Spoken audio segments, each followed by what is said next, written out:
The Second Book of Samuel. Chapter 1. Now it came to pass, after the death of Saul, when David had returned from the slaughter of the Amalekites, and David had stayed 2 days in Ziklag, on the 3rd day, behold, it happened that a man came from Saul's camp with his clothes torn and dust on his head. So it was, when he came to David, that he fell to the ground and prostrated himself. And David said to him, "Where have you come from?" And he said to him, "I have escaped from the camp of Israel." Then David said to him, "How did the matter go? Please tell me."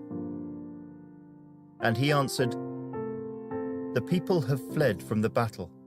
Many of the people are fallen and dead, and Saul and Jonathan his son are dead also." So David said to the young man who told him, "How do you know that Saul and Jonathan his son are dead?" Then the young man who told him said, "As I happened by chance to be on Mount Gilboa, there was Saul, leaning on his spear. And indeed the chariots and horsemen followed hard after him. Now when he looked behind him, he saw me and called to me. And I answered, 'Here I am.' And he said to me, 'Who are you?' So I answered him, 'I am an Amalekite.' He said to me again, 'Please stand over me and kill me, for anguish has come upon me, but my life still remains in me.' So I stood over him and killed him, because I was sure that he could not live after he had fallen. And I took the crown that was on his head, and the bracelet that was on his arm, and have brought them here to my lord." Therefore David took hold of his own clothes and tore them, and so did all the men who were with him. And they mourned and wept and fasted until evening, for Saul and for Jonathan his son, for the people of the Lord, and for the house of Israel, because they had fallen by the sword. Then David said to the young man who told him, "Where are you from?" And he answered, "I am the son of an alien, an Amalekite." So David said to him, "How was it you were not afraid to put forth your hand to destroy the Lord's anointed?" Then David called one of the young men and said, "Go near and execute him." And he struck him so that he died. So David said to him, "Your blood is on your own head, for your own mouth has testified against you, saying, 'I have killed the Lord's anointed.'" Then David lamented with this lamentation over Saul and over Jonathan his son, and he told them to teach the children of Judah the song of the bow. Indeed, it is written in the book of Jasher, "The beauty of Israel is slain on your high places. How the mighty have fallen. Tell it not in Gath, proclaim it not in the streets of Ashkelon, lest the daughters of the Philistines rejoice, lest the daughters of the uncircumcised triumph. O mountains of Gilboa, let there be no dew nor rain upon you, nor fields of offerings. For the shield of the mighty is cast away there, the shield of Saul, not anointed with oil.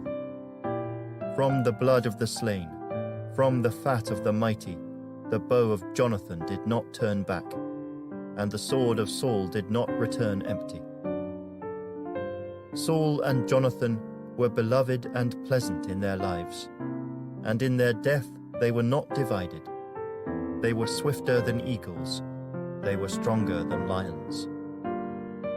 O daughters of Israel, weep over Saul, who clothed you in scarlet with luxury, who put ornaments of gold on your apparel. How the mighty have fallen in the midst of the battle. Jonathan was slain in your high places. I am distressed for you, my brother Jonathan. You have been very pleasant to me. Your love to me was wonderful, surpassing the love of women. How the mighty have fallen, and the weapons of war perished." Chapter 2. It happened after this that David inquired of the Lord, saying, "Shall I go up to any of the cities of Judah?" And the Lord said to him, "Go up." David said, "Where shall I go up?" And he said, "To Hebron." So David went up there, and his 2 wives also, Ahinoam the Jezreelitess, and Abigail the widow of Nabal the Carmelite. And David brought up the men who were with him, every man with his household. So they dwelt in the cities of Hebron. Then the men of Judah came, and there they anointed David king over the house of Judah. And they told David, saying, "The men of Jabesh-Gilead were the ones who buried Saul." So David sent messengers to the men of Jabesh-Gilead, and said to them, "You are blessed of the Lord, for you have shown this kindness to your Lord, to Saul, and have buried him. And now may the Lord show kindness and truth to you. I also will repay you this kindness, because you have done this thing. Now therefore, let your hands be strengthened, and be valiant. For your master Saul is dead, and also the house of Judah has anointed me king over them." But Abner the son of Ner, commander of Saul's army, took Ishbosheth the son of Saul, and brought him over to Mahanaim. And he made him king over Gilead, over the Asherites, over Jezreel, over Ephraim, over Benjamin, and over all Israel. Ishbosheth, Saul's son, was 40 years old when he began to reign over Israel, and he reigned 2 years. Only the house of Judah followed David. And the time that David was king in Hebron over the house of Judah was 7 years and 6 months.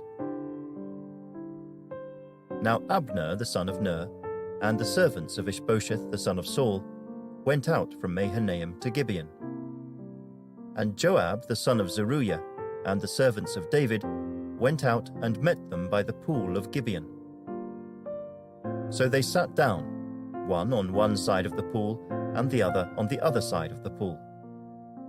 Then Abner said to Joab, "Let the young men now arise and compete before us." And Joab said, "Let them arise." So they arose and went over by number, 12 from Benjamin, followers of Ishbosheth the son of Saul, and 12 from the servants of David. And each one grasped his opponent by the head, and thrust his sword in his opponent's side. So they fell down together. Therefore that place was called the Field of Sharp Swords, which is in Gibeon. So there was a very fierce battle that day, and Abner and the men of Israel were beaten before the servants of David.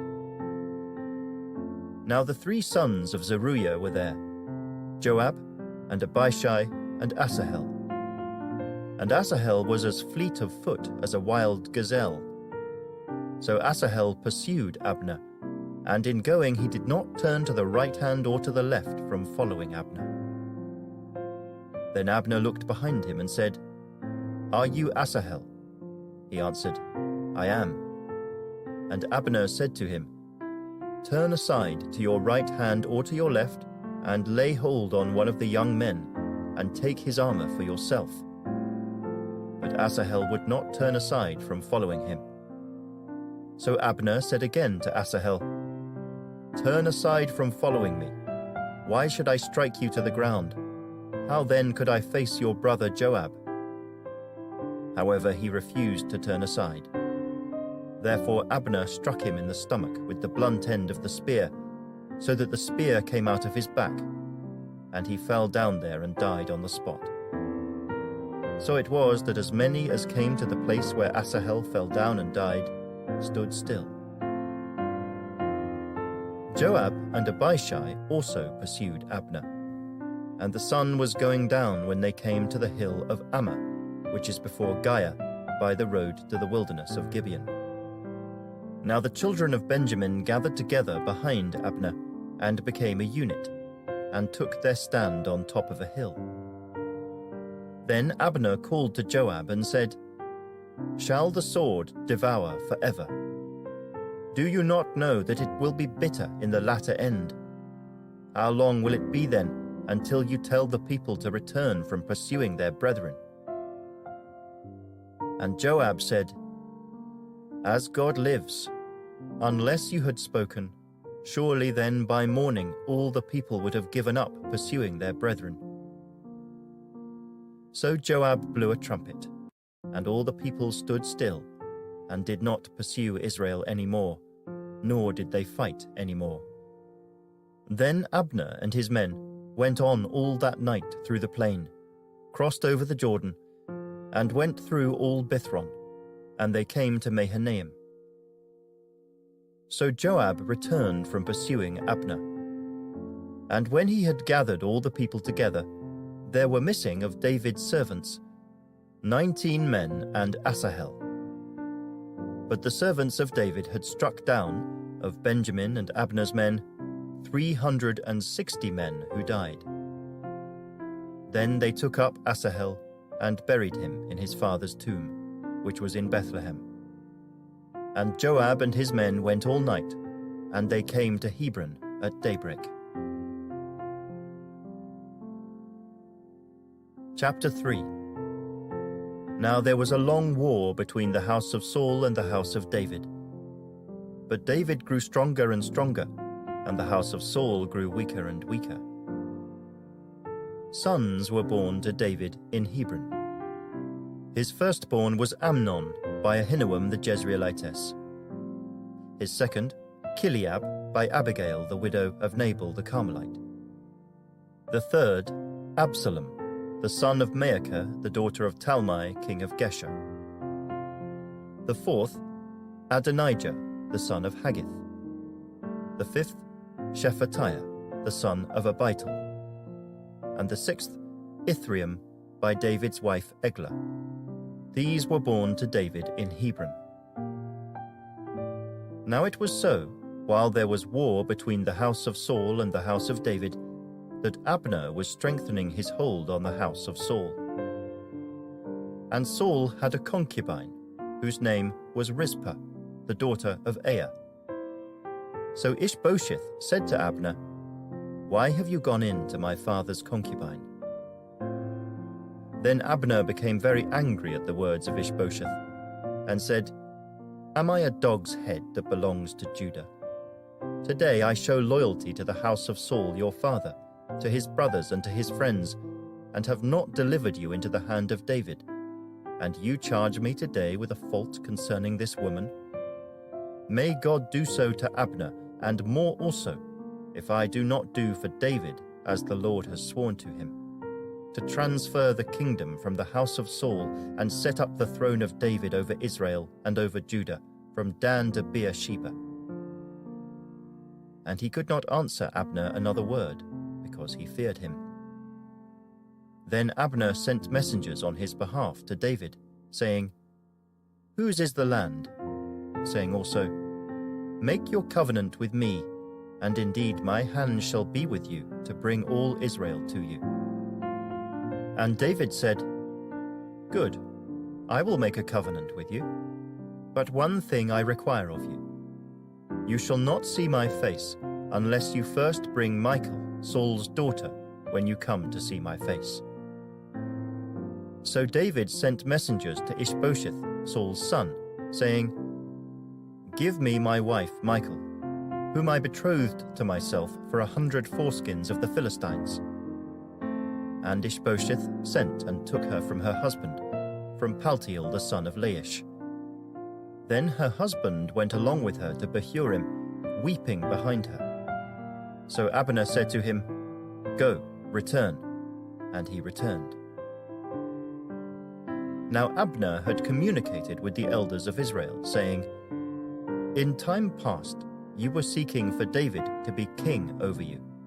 Now then, do it. For the Lord has spoken of David, saying, 'By the hand of my servant David, I will save my people Israel from the hand of the Philistines and the hand of all their enemies.'" And Abner also spoke in the hearing of Benjamin. Then Abner also went to speak in the hearing of David in Hebron, all that seemed good to Israel and the whole house of Benjamin. So Abner and 20 men with him came to David at Hebron. And David made a feast for Abner and the men who were with him. Then Abner said to David, I will arise and go and gather all Israel to my lord the king, that they may make a covenant with you, and that you may reign over all that your heart desires. So David sent Abner away, and he went in peace. At that moment, the servants of David and Joab came from a raid and brought much spoil with them. But Abner was not with David in Hebron, for he had sent him away, and he had gone in peace. When Joab and all the troops that were with him had come, they told Joab, saying, Abner the son of Ner came to the king, and he sent him away, and he has gone in peace. Then Joab came to the king and said, What have you done? Look, Abner came to you. Why is it that you sent him away, and he has already gone? Surely you realize that Abner the son of Ner came to deceive you, to know your going out and your coming in, and to know all that you are doing. And when Joab had gone from David's presence, he sent messengers after Abner, who brought him back from the well of Sirah. But David did not know it. Now when Abner had returned to Hebron, Joab took him aside in the gate to speak with him privately, and there stabbed him in the stomach, so that he died for the blood of Asahel his brother. Afterward, when David heard it, he said, My kingdom and I are guiltless before the Lord forever of the blood of Abner the son of Ner. Let it rest on the head of Joab and on all his father's house. And let there never fail to be in the house of Joab one who has a discharge or is a leper, who leans on a staff or falls by the sword, or who lacks bread. So Joab and Abishai his brother killed Abner, because he had killed their brother Asahel at Gibeon in the battle. Then David said to Joab and to all the people who were with him, Tear your clothes, gird yourselves with sackcloth, and mourn for Abner. And King David followed the coffin. So they buried Abner in Hebron. And the king lifted up his voice and wept at the grave of Abner, and all the people wept. And the king sang a lament over Abner and said, Should Abner die as a fool dies? Your hands were not bound, nor your feet put into fetters. As a man falls before wicked men, so you fell. Then all the people wept over him again. And when all the people came to persuade David to eat food while it was still day, David took an oath, saying, God do so to me, and more also, if I taste bread or anything else till the sun goes down. Now all the people took note of it, and it pleased them, since whatever the king did pleased all the people. For all the people and all Israel understood that day that it had not been the king's intent to kill Abner the son of Ner. Then the king said to his servants, Do you not know that a prince and a great man has fallen this day in Israel? And I am weak today, though anointed king. And these men, the sons of Zeruiah, are too harsh for me. The Lord shall repay the evildoer according to his wickedness. Chapter 4. When Saul's son heard that Abner had died in Hebron, he lost heart, and all Israel was troubled. Now Saul's son had 2 men who were captains of troops. The name of one was Baanah, and the name of the other Rechab, the sons of Rimmon the Beerothite of the children of Benjamin. For Beeroth also was part of Benjamin, because the Beerothites fled to Gittaim, and have been sojourners there until this day. Jonathan, Saul's son, had a son who was lame in his feet. He was 5 years old when the news about Saul and Jonathan came from Jezreel, and his nurse took him up and fled. And it happened, as she made haste to flee, that he fell and became lame. His name was Mephibosheth.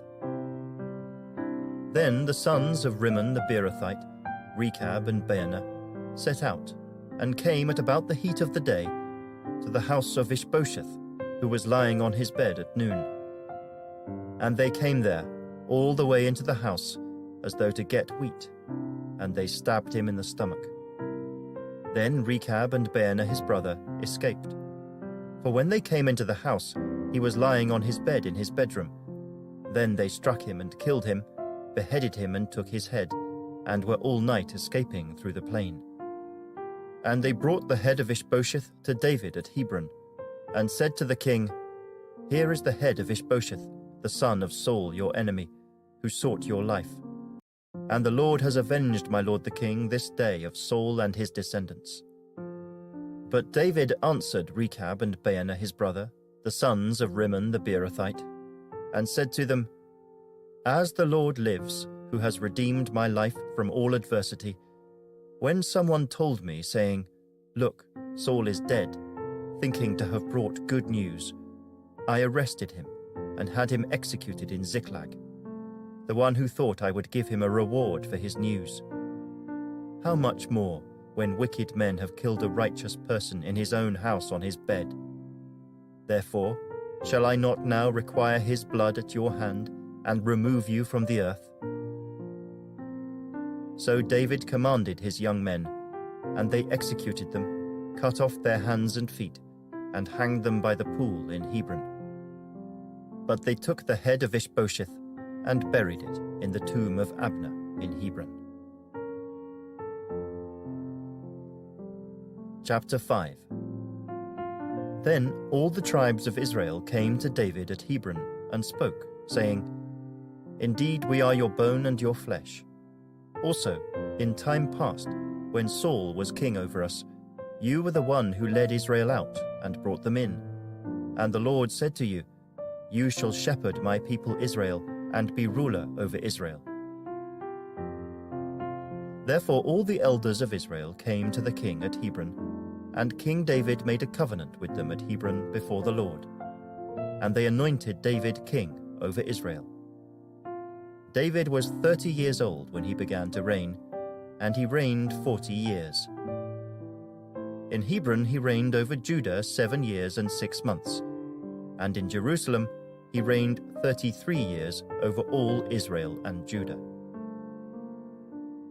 And the king and his men went to Jerusalem against the Jebusites, the inhabitants of the land, who spoke to David, saying, "You shall not come in here, but the blind and the lame will repel you," thinking, "David cannot come in here." Nevertheless, David took the stronghold of Zion, that is, the city of David. Now David said on that day, "Whoever climbs up by way of the water shaft and defeats the Jebusites, the lame and the blind who are hated by David's soul, he shall be chief and captain."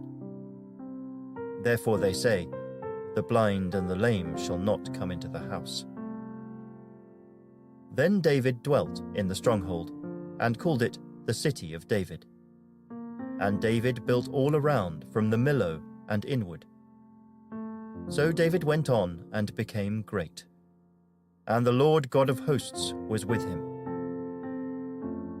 Then Hiram, king of Tyre, sent messengers to David, and cedar trees, and carpenters, and masons. And they built David a house.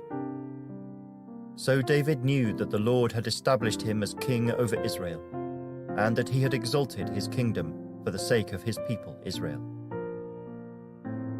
And David took more concubines and wives from Jerusalem, after he had come from Hebron.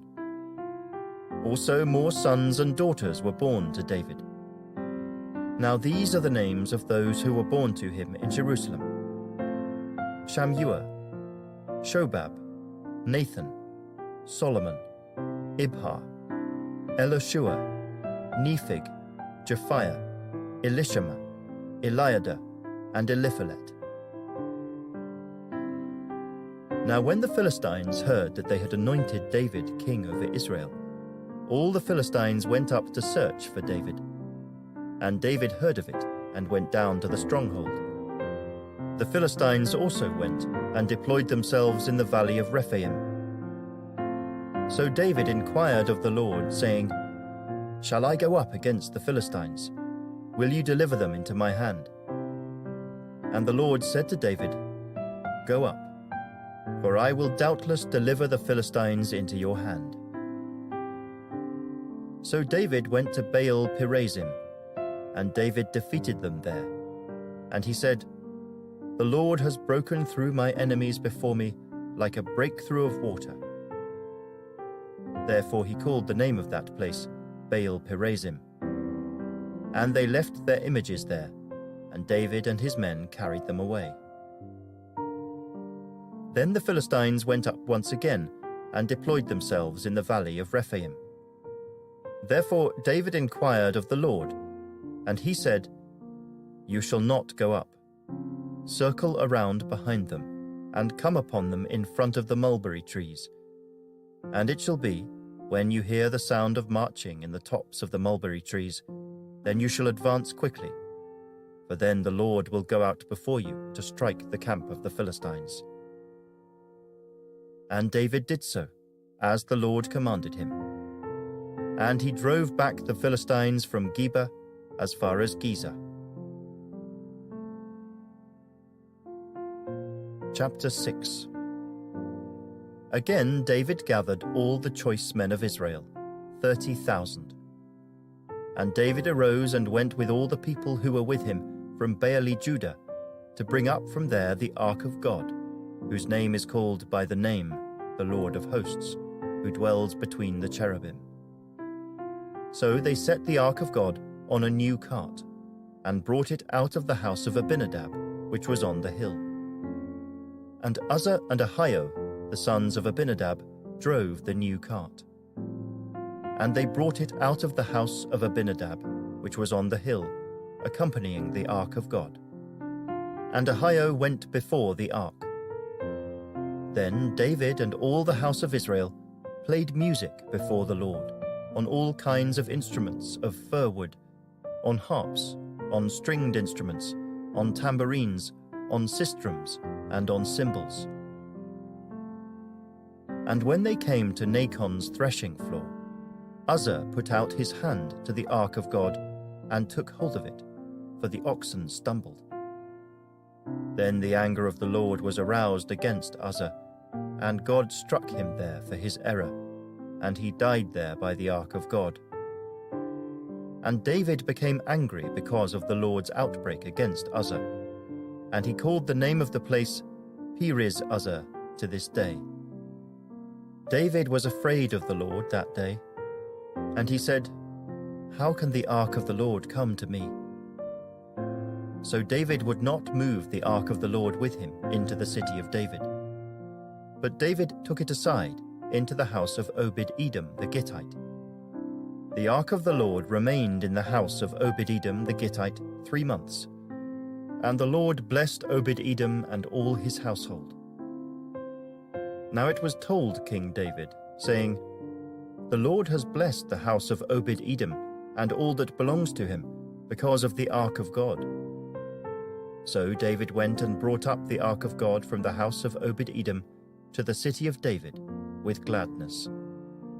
And so it was, when those bearing the ark of the Lord had gone 6 paces, that he sacrificed oxen and fatted sheep. Then David danced before the Lord with all his might, and David was wearing a linen ephod. So David and all the house of Israel brought up the ark of the Lord with shouting and with the sound of the trumpet. Now as the ark of the Lord came into the city of David, Michal, Saul's daughter, looked through a window and saw King David leaping and whirling before the Lord, and she despised him in her heart. So they brought the ark of the Lord and set it in its place in the midst of the tabernacle that David had erected for it. Then David offered burnt offerings and peace offerings before the Lord. And when David had finished offering burnt offerings and peace offerings, he blessed the people in the name of the Lord of hosts. Then he distributed among all the people, among the whole multitude of Israel, both the women and the men, to everyone a loaf of bread, a piece of meat, and a cake of raisins. So all the people departed, everyone to his house. Then David returned to bless his household. And Michal, the daughter of Saul, came out to meet David, and said, "How glorious was the king of Israel today, uncovering himself today in the eyes of the maids of his servants, as one of the base fellows shamelessly uncovers himself." So David said to Michal, "It was before the Lord, who chose me instead of your father and all his house, to appoint me ruler over the people of the Lord, over Israel. Therefore I will play music before the Lord, and I will be even more undignified than this, and will be humble in my own sight. But as for the maidservants of whom you have spoken, by them I will be held in honor." Therefore Michal, the daughter of Saul, had no children to the day of her death. Chapter 7. Now it came to pass, when the king was dwelling in his house, and the Lord had given him rest from all his enemies all around, that the king said to Nathan the prophet, "See now, I dwell in a house of cedar, but the ark of God dwells inside tent curtains." Then Nathan said to the king, "Go, do all that is in your heart, for the Lord is with you." But it happened that night that the word of the Lord came to Nathan, saying, "Go and tell my servant David, thus says the Lord, would you build a house for me to dwell in? For I have not dwelt in a house since the time that I brought the children of Israel up from Egypt, even to this day, but have moved about in a tent and in a tabernacle. Wherever I have moved about with all the children of Israel, have I ever spoken a word to anyone from the tribes of Israel, whom I commanded to shepherd my people Israel, saying, Why have you not built me a house of cedar? Now therefore, thus shall you say to my servant David, Thus says the Lord of hosts, I took you from the sheepfold, from following the sheep, to be ruler over my people, over Israel. And I have been with you wherever you have gone, and have cut off all your enemies from before you, and have made you a great name, like the name of the great men who are on the earth. Moreover, I will appoint a place for my people Israel, and will plant them, that they may dwell in a place of their own and move no more. Nor shall the sons of wickedness oppress them any more, as previously, since the time that I commanded judges to be over my people Israel, and have caused you to rest from all your enemies. Also, the Lord tells you that he will make you a house.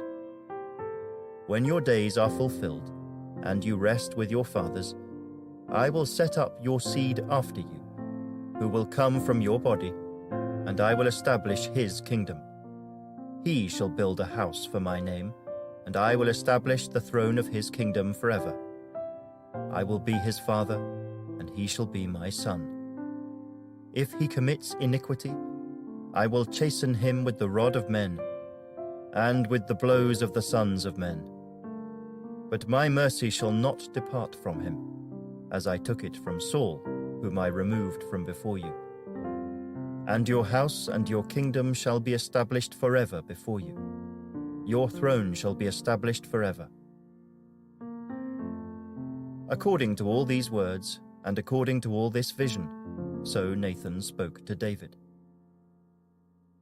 Then King David went in and sat before the Lord, and he said, Who am I, O Lord God? And what is my house, that you have brought me this far? And yet this was a small thing in your sight, O Lord God. And you have also spoken of your servant's house for a great while to come. Is this the manner of man, O Lord God? Now what more can David say to you? For you, Lord God, know your servant. For your word's sake, and according to your own heart, you have done all these great things.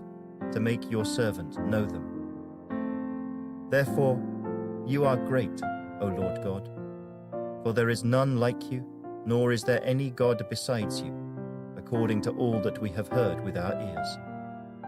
And who is like your people, like Israel, the one nation on the earth whom God went to redeem for himself as a people, to make for himself a name, and to do for yourself great and awesome deeds for your land, before your people whom you redeemed for yourself from Egypt, the nations and their gods. For you have made your people Israel your very own people forever, and you, Lord, have become their God. Now, O Lord God, the word which you have spoken concerning your servant and concerning his house, establish it forever, and do as you have said. So let your name be magnified forever, saying, The Lord of hosts is the God over Israel. And let the house of your servant David be established before you. For you, O Lord of hosts, God of Israel, have revealed this to your servant, saying, I will build you a house. Therefore your servant has found it in his heart to pray this prayer to you. And now, O Lord God, you are God, and your words are true, and you have promised this goodness to your servant. Now therefore, let it please you to bless the house of your servant, that it may continue before you forever. For you, O Lord God, have spoken it, and with your blessing let the house of your servant be blessed forever. Chapter 8. After this it came to pass that David attacked the Philistines and subdued them. And David took Metheg-Ammah from the hand of the Philistines. Then he defeated Moab. Forcing them down to the ground, he measured them off with a line. With 2 lines he measured off those to be put to death, and with 1 full line those to be kept alive. So the Moabites became David's servants and brought tribute. David also defeated Hadadezer, the son of Rehob, king of Zobah, as he went to recover his territory at the river Euphrates. David took from him 1,000 chariots, 700 horsemen, and 20,000 foot soldiers. Also David hamstrung all the chariot horses, except that he spared enough of them for 100 chariots. When the Syrians of Damascus came to help Hadadezer, king of Zobah, David killed 22,000 of the Syrians. Then David put garrisons in Syria of Damascus, and the Syrians became David's servants and brought tribute. So the Lord preserved David wherever he went. And David took the shields of gold that had belonged to the servants of Hadadezer and brought them to Jerusalem. Also from Beta and from Berothai, cities of Hadadezer, King David took a large amount of bronze. When Toi, king of Hamath, heard that David had defeated all the army of Hadadezer, then Toi sent Joram his son to King David to greet him and bless him, because he had fought against Hadadezer and defeated him, for Hadadezer had been at war with Toi. And Joram brought with him articles of silver, articles of gold, and articles of bronze. King David also dedicated these to the Lord, along with the silver and gold that he had dedicated from all the nations which he had subdued, from Syria, from Moab, from the people of Ammon, from the Philistines, from Amalek, and from the spoil of Hadadezer the son of Rehob, king of Zobah. And David made himself a name when he returned from killing 18,000 Syrians in the Valley of Salt. He also put garrisons in Edom. Throughout all Edom he put garrisons, and all the Edomites became David's servants. And the Lord preserved David wherever he went. So David reigned over all Israel, and David administered judgment and justice to all his people. Joab, the son of Zeruiah, was over the army. Jehoshaphat, the son of Ahilud, was recorder. Zadok, the son of Ahitub, and Ahimelech, the son of Abiathar, were the priests. Seraiah was the scribe. Benaiah, the son of Jehoiada, was over both the Kerethites and the Pelethites. And David's sons were chief ministers. Chapter 9. Now David said, "Is there still anyone who is left of the house of Saul, that I may show him kindness for Jonathan's sake?" And there was a servant of the house of Saul, whose name was Ziba. So when they had called him to David, the king said to him, "Are you Ziba?" He said, "At your service." Then the king said, "Is there not still someone of the house of Saul, to whom I may show the kindness of God?" And Ziba said to the king, "There is still a son of Jonathan, who is lame in his feet." So the king said to him, "Where is he?" And Ziba said to the king, "Indeed, he is in the house of Machir, the son of Ammiel, in Lo-debar." Then King David sent and brought him out of the house of Machir, the son of Ammiel, from Lo-debar. Now when Mephibosheth, the son of Jonathan, the son of Saul, had come to David, he fell on his face and prostrated himself. Then David said, "Mephibosheth?" And he answered, "Here is your servant."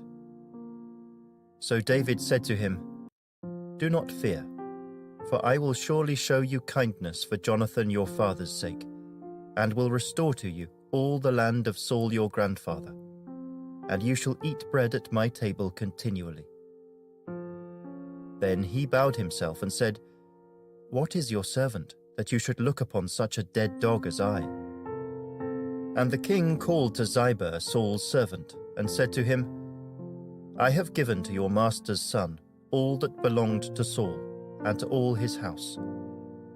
You therefore, and your sons and your servants, shall work the land for him, and you shall bring in the harvest, that your master's son may have food to eat.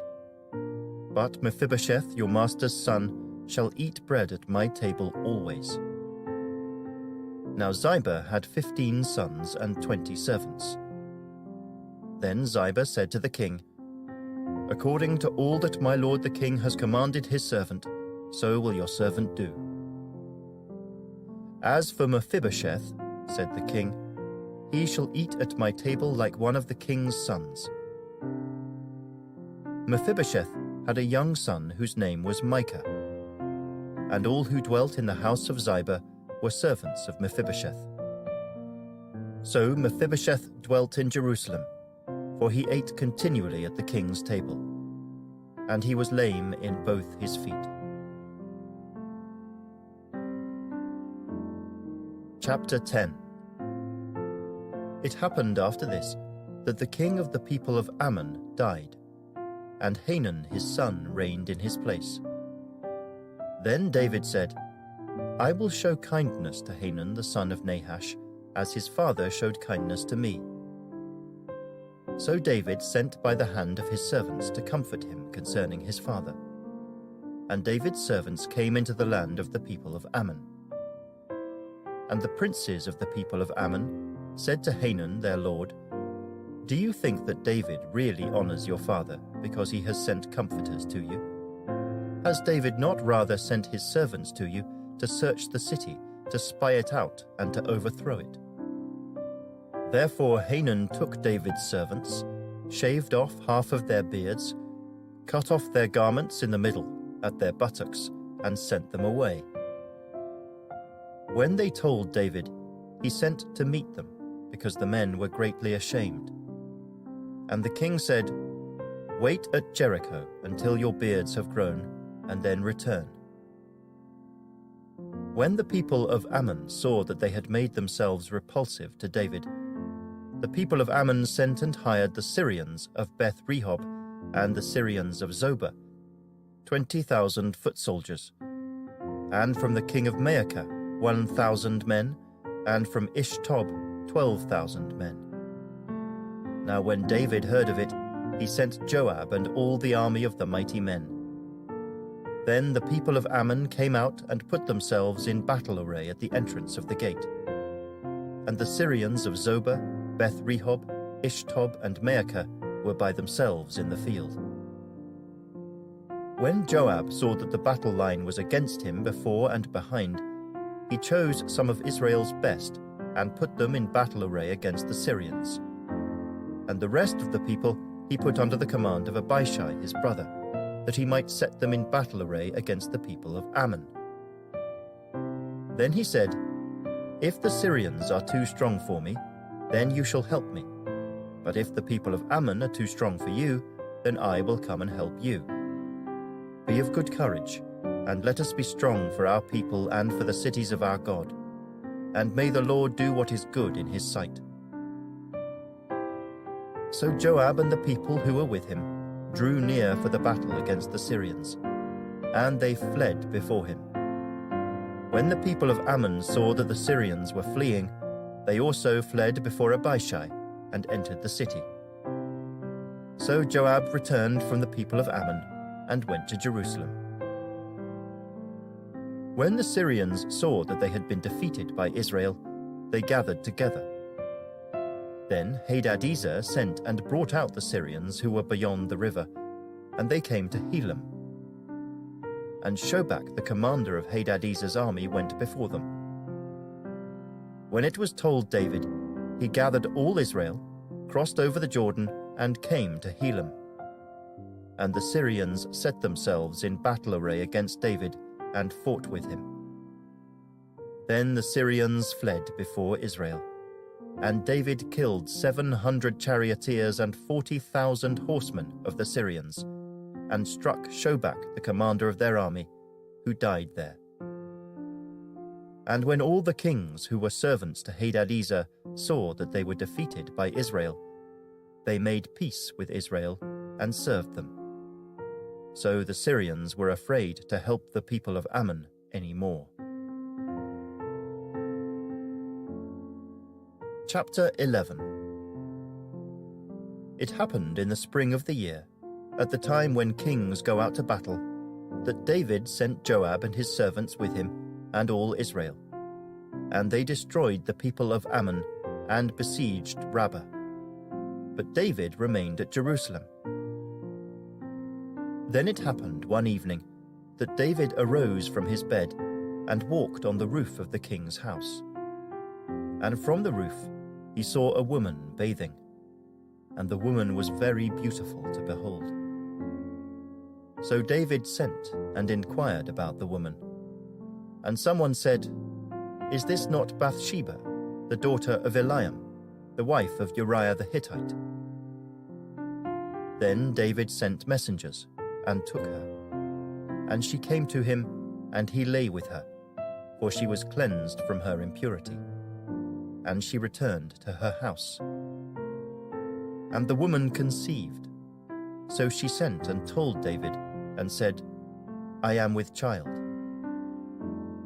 Then David sent to Joab, saying, "Send me Uriah the Hittite."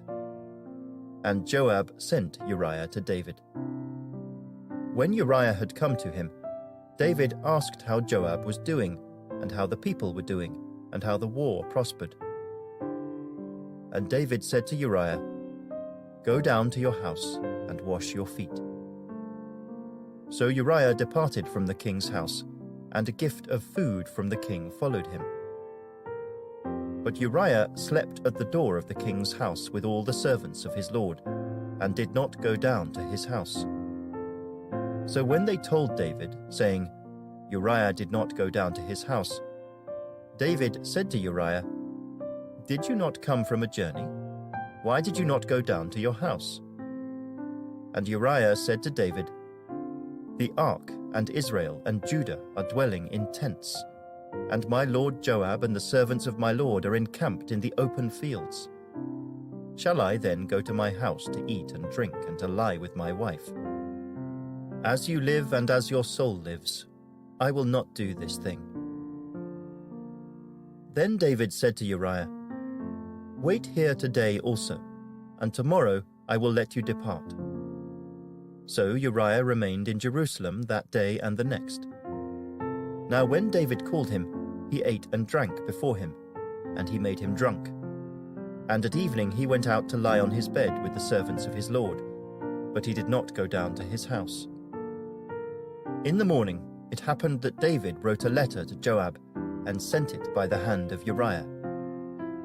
And he wrote in the letter saying, "Set Uriah in the forefront of the hottest battle, and retreat from him, that he may be struck down and die." So it was, while Joab besieged the city, that he assigned Uriah to a place where he knew there were valiant men. Then the men of the city came out and fought with Joab, and some of the people of the servants of David fell, and Uriah the Hittite died also.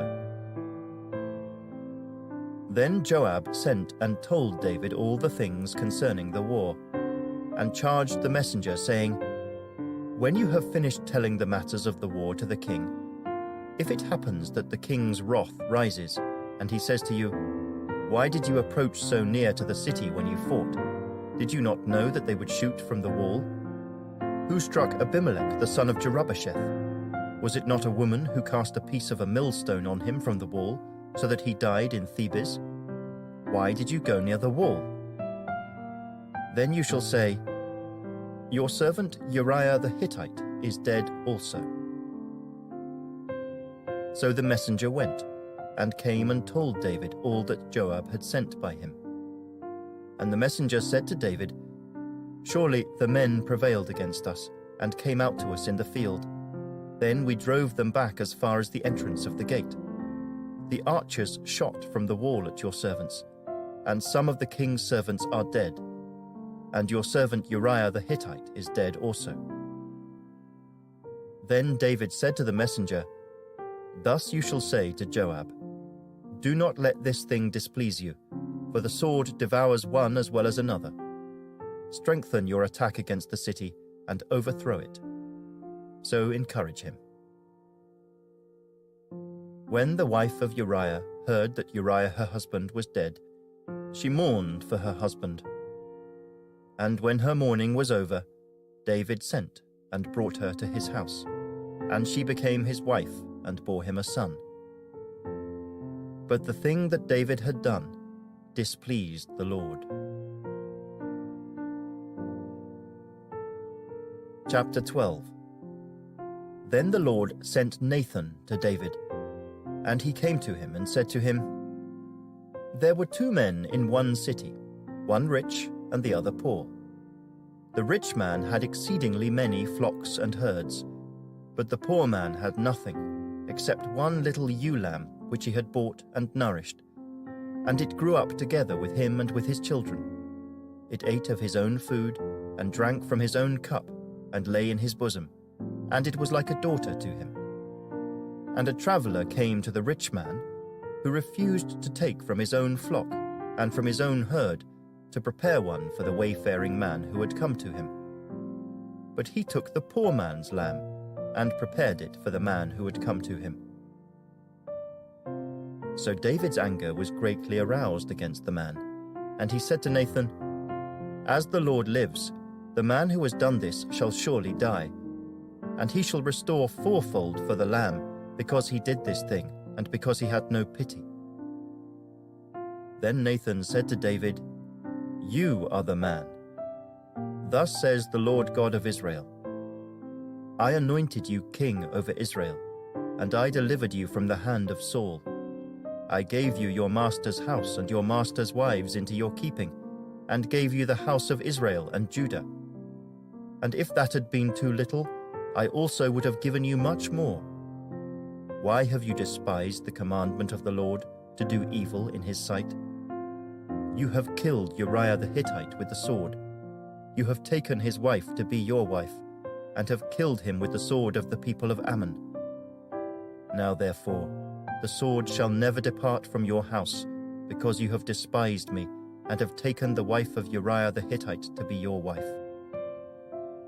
Thus says the Lord, Behold, I will raise up adversity against you from your own house, and I will take your wives before your eyes, and give them to your neighbor, and he shall lie with your wives in the sight of this sun. For you did it secretly, but I will do this thing before all Israel, before the sun." So David said to Nathan, "I have sinned against the Lord." And Nathan said to David, "The Lord also has put away your sin. You shall not die. However, because by this deed you have given great occasion to the enemies of the Lord to blaspheme, the child also who is born to you shall surely die." Then Nathan departed to his house. And the Lord struck the child that Uriah's wife bore to David, and it became ill. David therefore pleaded with God for the child, and David fasted and went in and lay all night on the ground. So the elders of his house arose and went to him to raise him up from the ground. But he would not, nor did he eat food with them. Then on the 7th day it came to pass that the child died. And the servants of David were afraid to tell him that the child was dead. For they said, "Indeed, while the child was alive, we spoke to him, and he would not heed our voice. How can we tell him that the child is dead? He may do some harm." When David saw that his servants were whispering, David perceived that the child was dead. Therefore David said to his servants, "Is the child dead?" And they said, "He is dead." So David arose from the ground, washed and anointed himself, and changed his clothes. And he went into the house of the Lord and worshipped. Then he went to his own house. And when he requested, they set food before him, and he ate. Then his servants said to him, "What is this that you have done? You have fasted and wept for the child while he was alive, but when the child died, you arose and ate food." And he said, "While the child was alive, I fasted and wept. For I said, 'Who can tell whether the Lord will be gracious to me, that the child may live?' But now he is dead. Why should I fast? Can I bring him back again? I shall go to him, but he shall not return to me." Then David comforted Bathsheba his wife, and went in to her, and lay with her. So she bore a son, and he called his name Solomon. Now the Lord loved him, and he sent word by the hand of Nathan the prophet. So he called his name Jedediah, because of the Lord. Now Joab fought against Rabbah of the people of Ammon, and took the royal city. And Joab sent messengers to David, and said, "I have fought against Rabbah, and I have taken the city's water supply. Now therefore, gather the rest of the people together, and encamp against the city, and take it, lest I take the city, and it be called after my name." So David gathered all the people together, and went to Rabbah, fought against it, and took it. Then he took their king's crown from his head. Its weight was a talent of gold with precious stones, and it was set on David's head. Also he brought out the spoil of the city in great abundance. And he brought out the people who were in it, and put them to work with saws and iron picks and iron axes, and made them cross over to the brickworks. So he did to all the cities of the people of Ammon. Then David and all the people returned to Jerusalem. Chapter 13. After this, Absalom the son of David had a lovely sister, whose name was Tamar. And Amnon the son of David loved her. Amnon was so distressed over his sister Tamar that he became sick, for she was a virgin. And it was improper for Amnon to do anything to her. But Amnon had a friend whose name was Jonadab, the son of Shimeah, David's brother. Now Jonadab was a very crafty man. And he said to him, "Why are you, the king's son, becoming thinner day after day? Will you not tell me?" Amnon said to him, "I love Tamar, my brother Absalom's sister." So Jonadab said to him, "Lie down on your bed and pretend to be ill. And when your father comes to see you, say to him, 'Please let my sister Tamar come and give me food, and prepare the food in my sight, that I may see it and eat it from her hand.'" Then Amnon lay down and pretended to be ill. And when the king came to see him, Amnon said to the king, "Please let Tamar my sister come and make a couple of cakes for me in my sight, that I may eat from her hand." And David sent home to Tamar, saying, "Now go to your brother Amnon's house and prepare food for him." So Tamar went to her brother Amnon's house, and he was lying down. Then she took flour and kneaded it, made cakes in his sight, and baked the cakes. And she took the pan and placed them out before him, but he refused to eat. Then Amnon said, "Have everyone go out from me." And they all went out from him. Then Amnon said to Tamar, "Bring the food into the bedroom, that I may eat from your hand." And Tamar took the cakes which she had made, and brought them to Amnon her brother in the bedroom. Now when she had brought them to him to eat, he took hold of her and said to her, "Come, lie with me, my sister." But she answered him, "No, my brother, do not force me, for no such thing should be done in Israel. Do not do this disgraceful thing. And I, where could I take my shame? And as for you, you would be like one of the fools in Israel. Now therefore, please speak to the king, for he will not withhold me from you." However, he would not heed her voice, and being stronger than she, he forced her and lay with her. Then Amnon hated her exceedingly, so that the hatred with which he hated her was greater than the love with which he had loved her.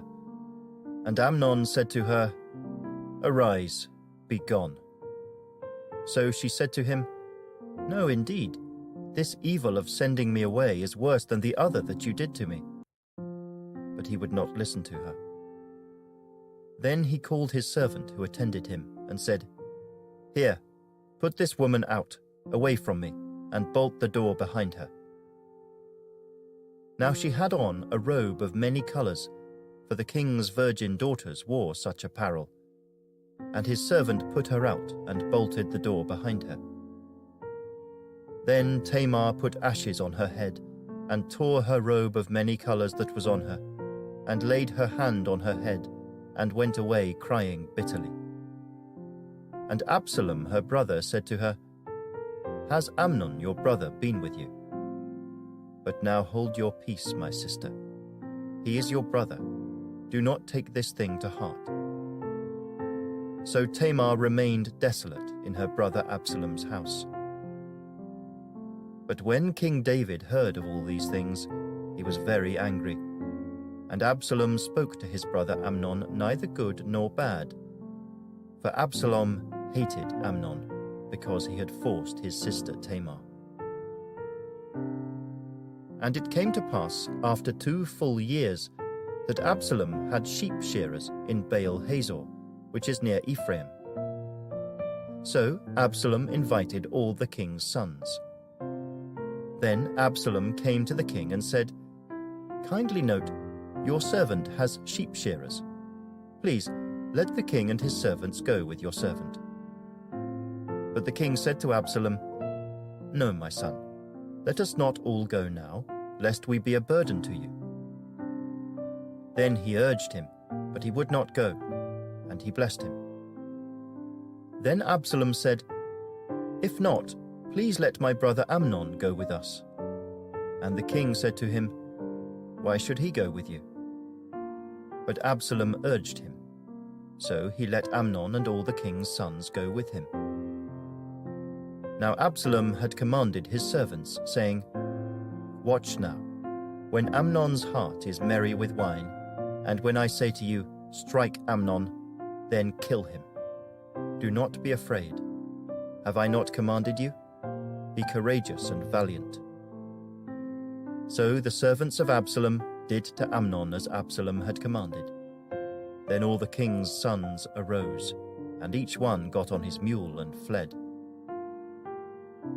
And it came to pass, while they were on the way, that news came to David, saying, "Absalom has killed all the king's sons, and not one of them is left." So the king arose and tore his garments and lay on the ground. And all his servants stood by with their clothes torn. Then Jonadab, the son of Shimeah, David's brother, answered and said, "Let not my lord suppose they have killed all the young men, the king's sons, for only Amnon is dead. For by the command of Absalom this has been determined from the day that he forced his sister Tamar. Now therefore, let not my lord the king take the thing to his heart, to think that all the king's sons are dead, for only Amnon is dead." Then Absalom fled, and the young man who was keeping watch lifted his eyes and looked, and there many people were coming from the road on the hillside behind him. And Jonadab said to the king, "Look, the king's sons are coming, as your servant said, so it is." So it was, as soon as he had finished speaking, that the king's sons indeed came, and they lifted up their voice and wept. Also the king and all his servants wept very bitterly. But Absalom fled and went to Talmai the son of Ammihud, king of Geshur. And David mourned for his son every day. So Absalom fled and went to Geshur, and was there 3 years. And King David longed to go to Absalom, for he had been comforted concerning Amnon, because he was dead. Chapter 14. So Joab the son of Zeruiah perceived that the king's heart was concerned about Absalom. And Joab sent to Tekoa, and brought from there a wise woman, and said to her, "Please pretend to be a mourner, and put on mourning apparel. Do not anoint yourself with oil, but act like a woman who has been mourning a long time for the dead. Go to the king, and speak to him in this manner." So Joab put the words in her mouth. And when the woman of Tekoa spoke to the king, she fell on her face to the ground, and prostrated herself, and said, "Help, O king." Then the king said to her, "What troubles you?" And she answered, "Indeed, I am a widow. My husband is dead. Now your maidservant had 2 sons, and the 2 fought with each other in the field, and there was no one to part them, but the one struck the other and killed him. And now the whole family has risen up against your maidservant, and they said, 'Deliver him who struck his brother, that we may execute him for the life of his brother whom he killed, and we will destroy the heir also.' So they would extinguish my ember that is left, and leave to my husband neither name nor remnant on the earth." Then the king said to the woman, "Go to your house, and I will give orders concerning you." And the woman of Tekoa said to the king, "My lord, O king, let the iniquity be on me and on my father's house, and the king and his throne be guiltless." So the king said, "Whoever says anything to you, bring him to me, and he shall not touch you any more."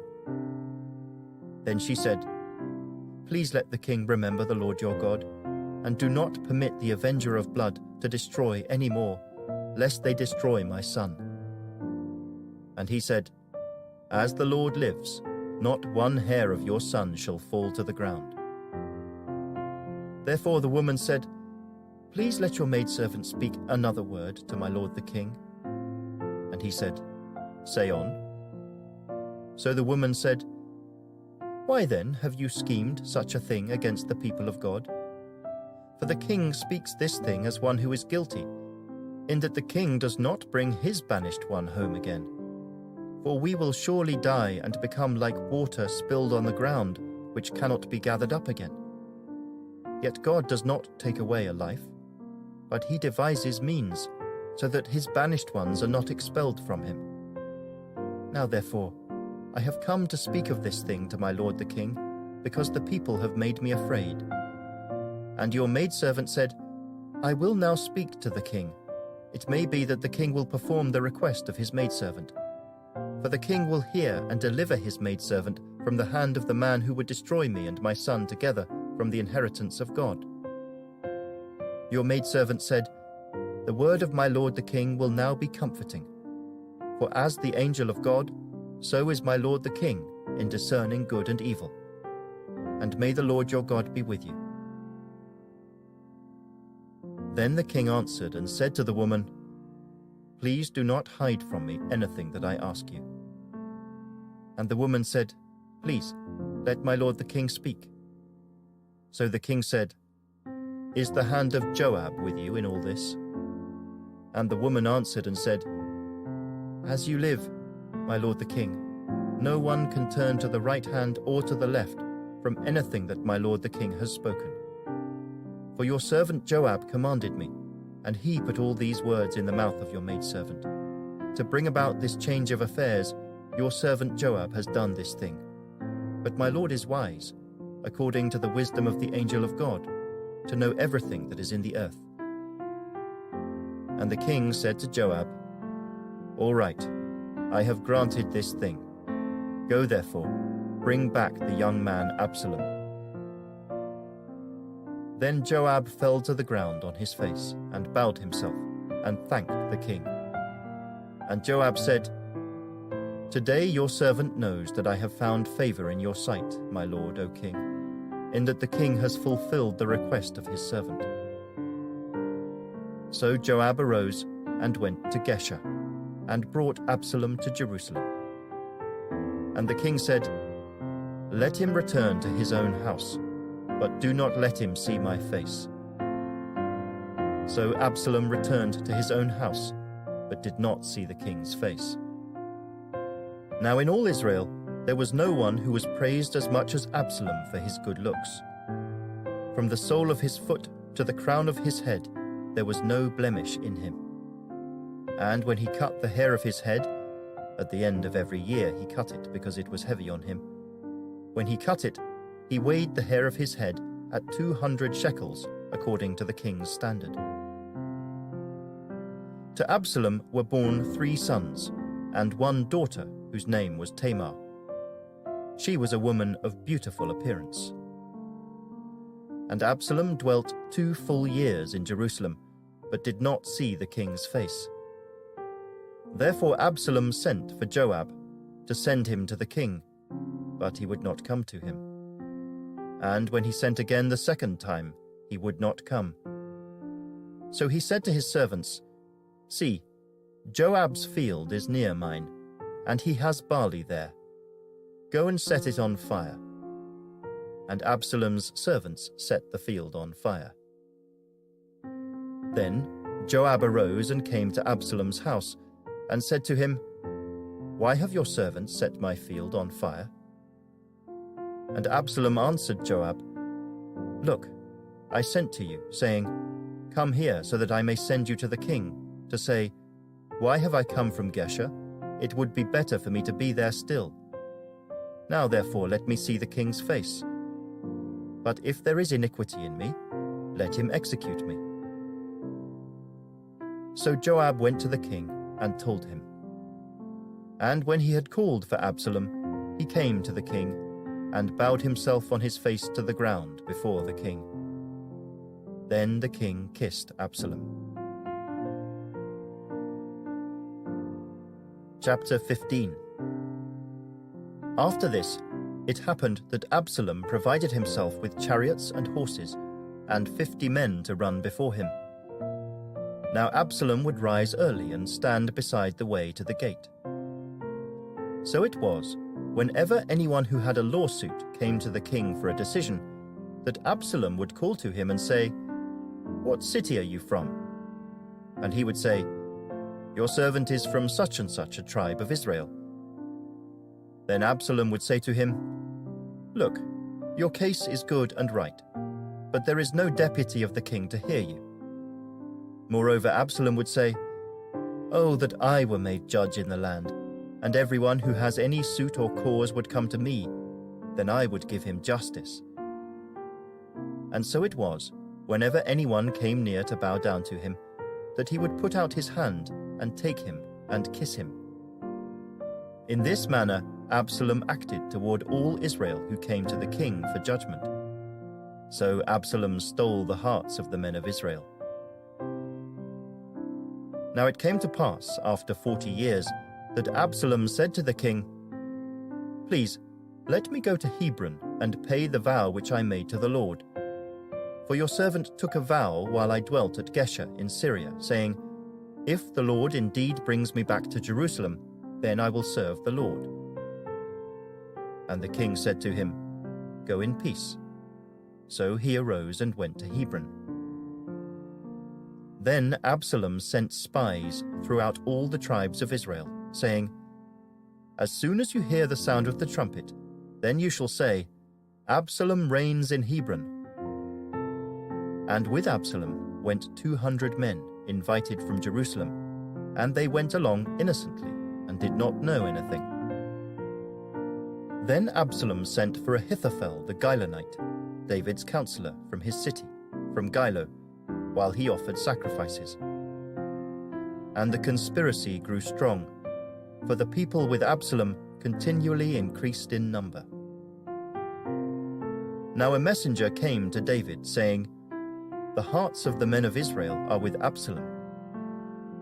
So David said to all his servants who were with him at Jerusalem, Arise, and let us flee, or we shall not escape from Absalom.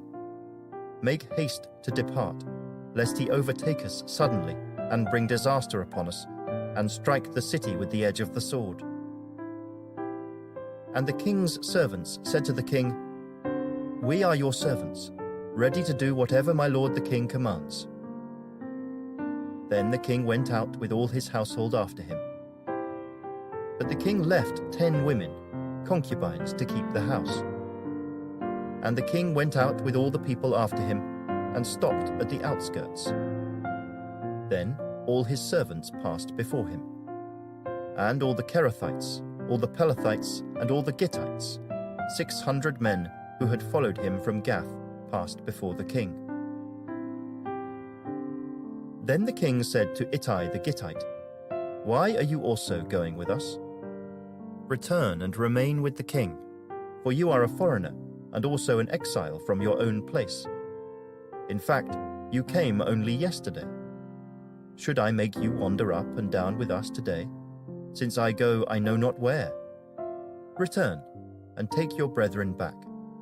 Mercy and truth be with you. But Ittai answered the king and said, As the Lord lives, and as my lord the king lives, surely in whatever place my lord the king shall be, whether in death or life, even there also your servant will be. So David said to Ittai, Go and cross over. Then Ittai the Gittite, and all his men, and all the little ones who were with him, crossed over. And all the country wept with a loud voice, and all the people crossed over.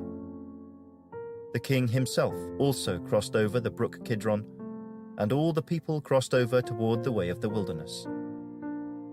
There was Zadok also, and all the Levites with him, bearing the ark of the covenant of God. And they set down the ark of God, and Abiathar went up until all the people had finished crossing over from the city. Then the king said to Zadok, Carry the ark of God back into the city. If I find favor in the eyes of the Lord, he will bring me back and show me both it and his dwelling place. But if he says thus, I have no delight in you, here I am. Let him do to me as seems good to him. The king also said to Zadok the priest, Are you not a seer? Return to the city in peace, and your 2 sons with you, Ahimaaz your son, and Jonathan the son of Abiathar.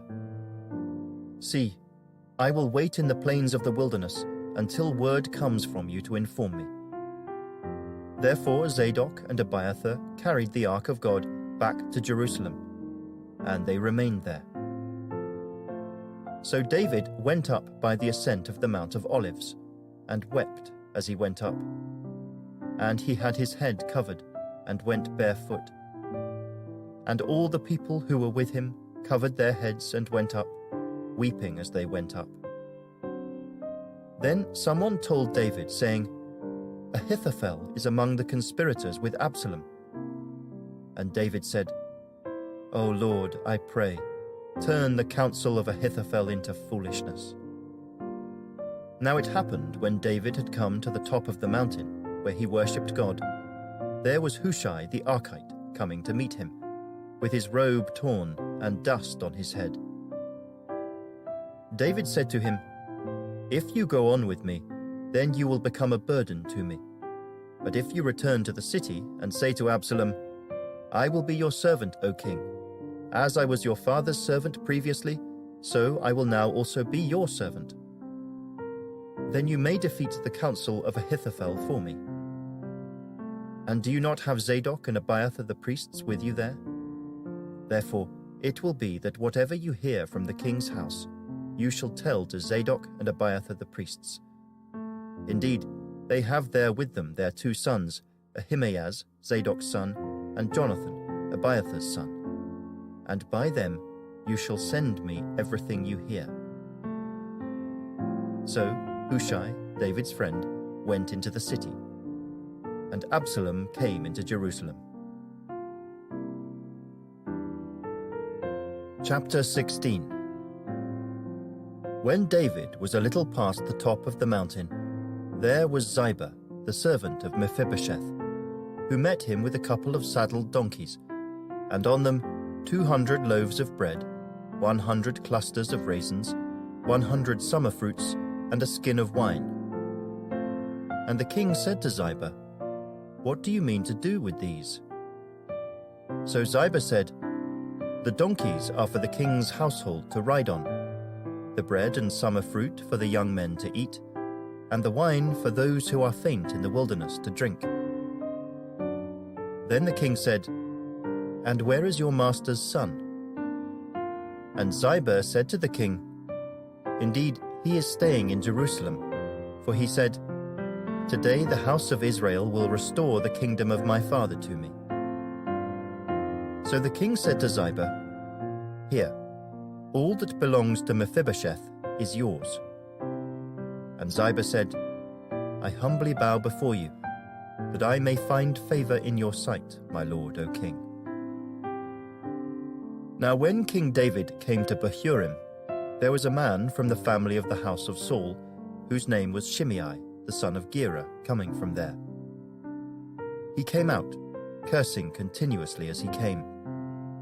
And he threw stones at David and at all the servants of King David. And all the people and all the mighty men were on his right hand and on his left. Also Shimei said thus when he cursed, Come out, you bloodthirsty man, you rogue. The Lord has brought upon you all the blood of the house of Saul, in whose place you have reigned. And the Lord has delivered the kingdom into the hand of Absalom your son. So now you are caught in your own evil, because you are a bloodthirsty man. Then Abishai the son of Zeruiah said to the king, Why should this dead dog curse my lord the king? Please, let me go over and take off his head. But the king said, What have I to do with you, you sons of Zeruiah? So let him curse, because the Lord has said to him, Curse David. Who then shall say, Why have you done so? And David said to Abishai and all his servants, See how my son who came from my own body seeks my life. How much more now may this Benjamite? Let him alone, and let him curse, for so the Lord has ordered him. It may be that the Lord will look on my affliction, and that the Lord will repay me with good for his cursing this day. And as David and his men went along the road, Shimei went along the hillside opposite him, and cursed as he went, threw stones at him and kicked up dust. Now the king and all the people who were with him became weary, So they refreshed themselves there. Meanwhile, Absalom and all the people, the men of Israel, came to Jerusalem, and Ahithophel was with him. And so it was, when Hushai the Archite, David's friend, came to Absalom, that Hushai said to Absalom, "Long live the king! Long live the king!" So Absalom said to Hushai, "Is this your loyalty to your friend? Why did you not go with your friend?" And Hushai said to Absalom, "No, but whom the Lord and this people and all the men of Israel choose, his I will be, and with him I will remain. Furthermore, whom should I serve? Should I not serve in the presence of his son? As I have served in your father's presence, so will I be in your presence." Then Absalom said to Ahithophel, "Give advice as to what we should do." And Ahithophel said to Absalom, "Go into your father's concubines, whom he has left to keep the house, and all Israel will hear that you are abhorred by your father. Then the hands of all who are with you will be strong." So they pitched a tent for Absalom on the top of the house, and Absalom went in to his father's concubines in the sight of all Israel. Now the advice of Ahithophel, which he gave in those days, was as if one had inquired at the oracle of God. So was all the advice of Ahithophel, both with David and with Absalom. Chapter 17. Moreover, Ahithophel said to Absalom, "Now let me choose 12,000 men, and I will arise and pursue David tonight. I will come upon him while he is weary and weak, and make him afraid. And all the people who are with him will flee, and I will strike only the king. Then I will bring back all the people to you. When all return except the man whom you seek, all the people will be at peace." And the saying pleased Absalom and all the elders of Israel. Then Absalom said, "Now call Hushai the Archite also, and let us hear what he says too." And when Hushai came to Absalom, Absalom spoke to him, saying, "Ahithophel has spoken in this manner. Shall we do as he says? If not, speak up." So Hushai said to Absalom, "The advice that Ahithophel has given is not good at this time. For," said Hushai, "you know your father and his men, that they are mighty men, and they are enraged in their minds, like a bear robbed of her cubs in the field. And your father is a man of war, and will not camp with the people. Surely by now he is hidden in some pit or in some other place. And it will be, when some of them are overthrown at the first, that whoever hears it will say, 'There is a slaughter among the people who follow Absalom.' And even he who is valiant, whose heart is like the heart of a lion, will melt completely. For all Israel knows that your father is a mighty man, and those who are with him are valiant men. Therefore, I advise that all Israel be fully gathered to you, from Dan to Beersheba, like the sand that is by the sea for multitude, and that you go to battle in person. So we will come upon him in some place where he may be found, and we will fall on him as the dew falls on the ground. And of him and all the men who are with him, there shall not be left so much as one. Moreover, if he has withdrawn into a city, then all Israel shall bring ropes to that city, and we will pull it into the river, until there is not one small stone found there." So Absalom and all the men of Israel said, "The advice of Hushai the Archite is better than the advice of Ahithophel." For the Lord had purposed to defeat the good advice of Ahithophel, to the intent that the Lord might bring disaster on Absalom. Then Hushai said to Zadok and Abiathar the priests, "Thus and so Ahithophel advised Absalom and the elders of Israel, and thus and so I have advised. Now therefore, send quickly and tell David, saying, 'Do not spend this night in the plains of the wilderness, but speedily cross over, lest the king and all the people who are with him be swallowed up." Now Jonathan and Ahimaaz stayed at En-Rogel, for they dared not be seen coming into the city. So a female servant would come and tell them, and they would go and tell King David. Nevertheless, a lad saw them and told Absalom. But both of them went away quickly and came to a man's house in Bahurim, who had a well in his court, and they went down into it. Then the woman took and spread a covering over the well's mouth, and spread ground grain on it, and the thing was not known. And when Absalom's servants came to the woman at the house, they said, "Where are Ahimaaz and Jonathan?" So the woman said to them, "They have gone over the water brook." And when they had searched and could not find them, they returned to Jerusalem. Now it came to pass, after they had departed, that they came up out of the well and went and told King David, and said to David, "Arise and cross over the water quickly, for thus has Ahithophel advised against you." So David and all the people who were with him arose and crossed over the Jordan. By morning light, not one of them was left who had not gone over the Jordan. Now when Ahithophel saw that his advice was not followed, he saddled a donkey, and arose and went home to his house, to his city.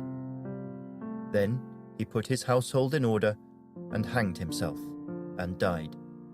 And he was buried in his father's tomb.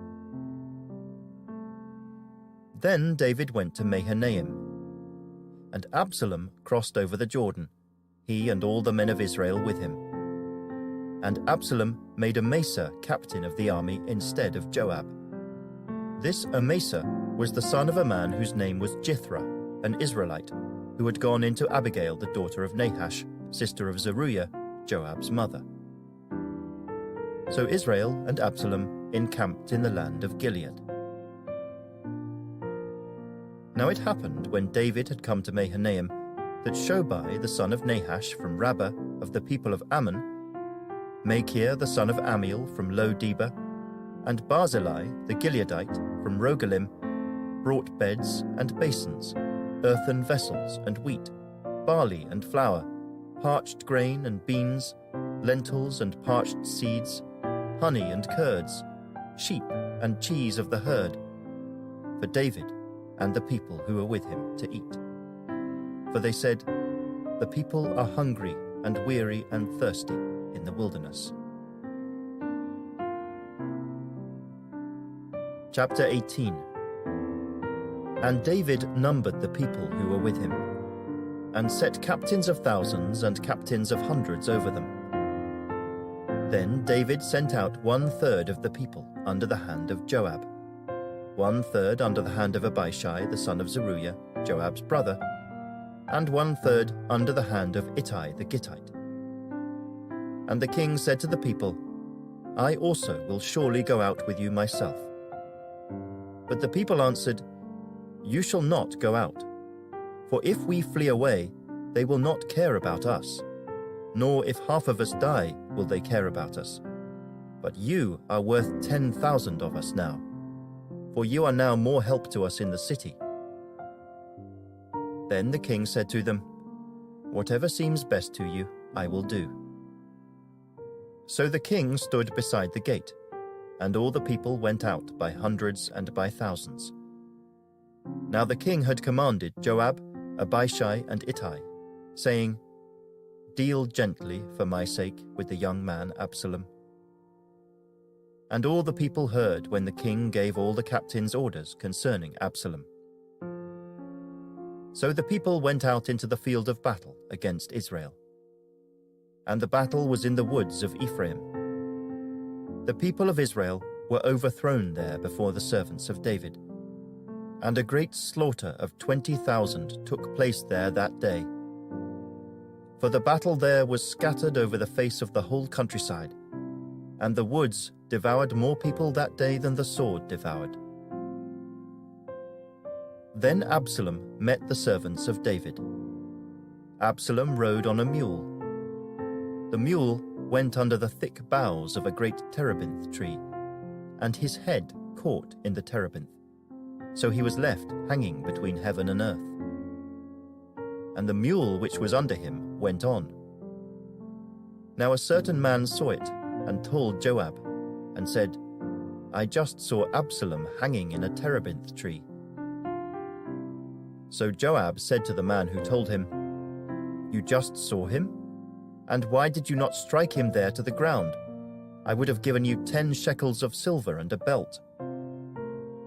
But the man said to Joab, Though I were to receive 1,000 shekels of silver in my hand, I would not raise my hand against the king's son. For in our hearing the king commanded you and Abishai and Ittai, saying, Beware, lest anyone touch the young man Absalom. Otherwise I would have dealt falsely against my own life. For there is nothing hidden from the king, and you yourself would have set yourself against me. Then Joab said, I cannot linger with you. And he took 3 spears in his hand, and thrust them through Absalom's heart, while he was still alive in the midst of the terebinth tree. And 10 young men who bore Joab's armor surrounded Absalom and struck and killed him. So Joab blew the trumpet, and the people returned from pursuing Israel, for Joab held back the people. And they took Absalom and cast him into a large pit in the woods, and laid a very large heap of stones over him. Then all Israel fled, everyone to his tent. Now Absalom, in his lifetime, had taken and set up a pillar for himself, which is in the king's valley. For he said, I have no son to keep my name in remembrance. He called the pillar after his own name, and to this day it is called Absalom's monument.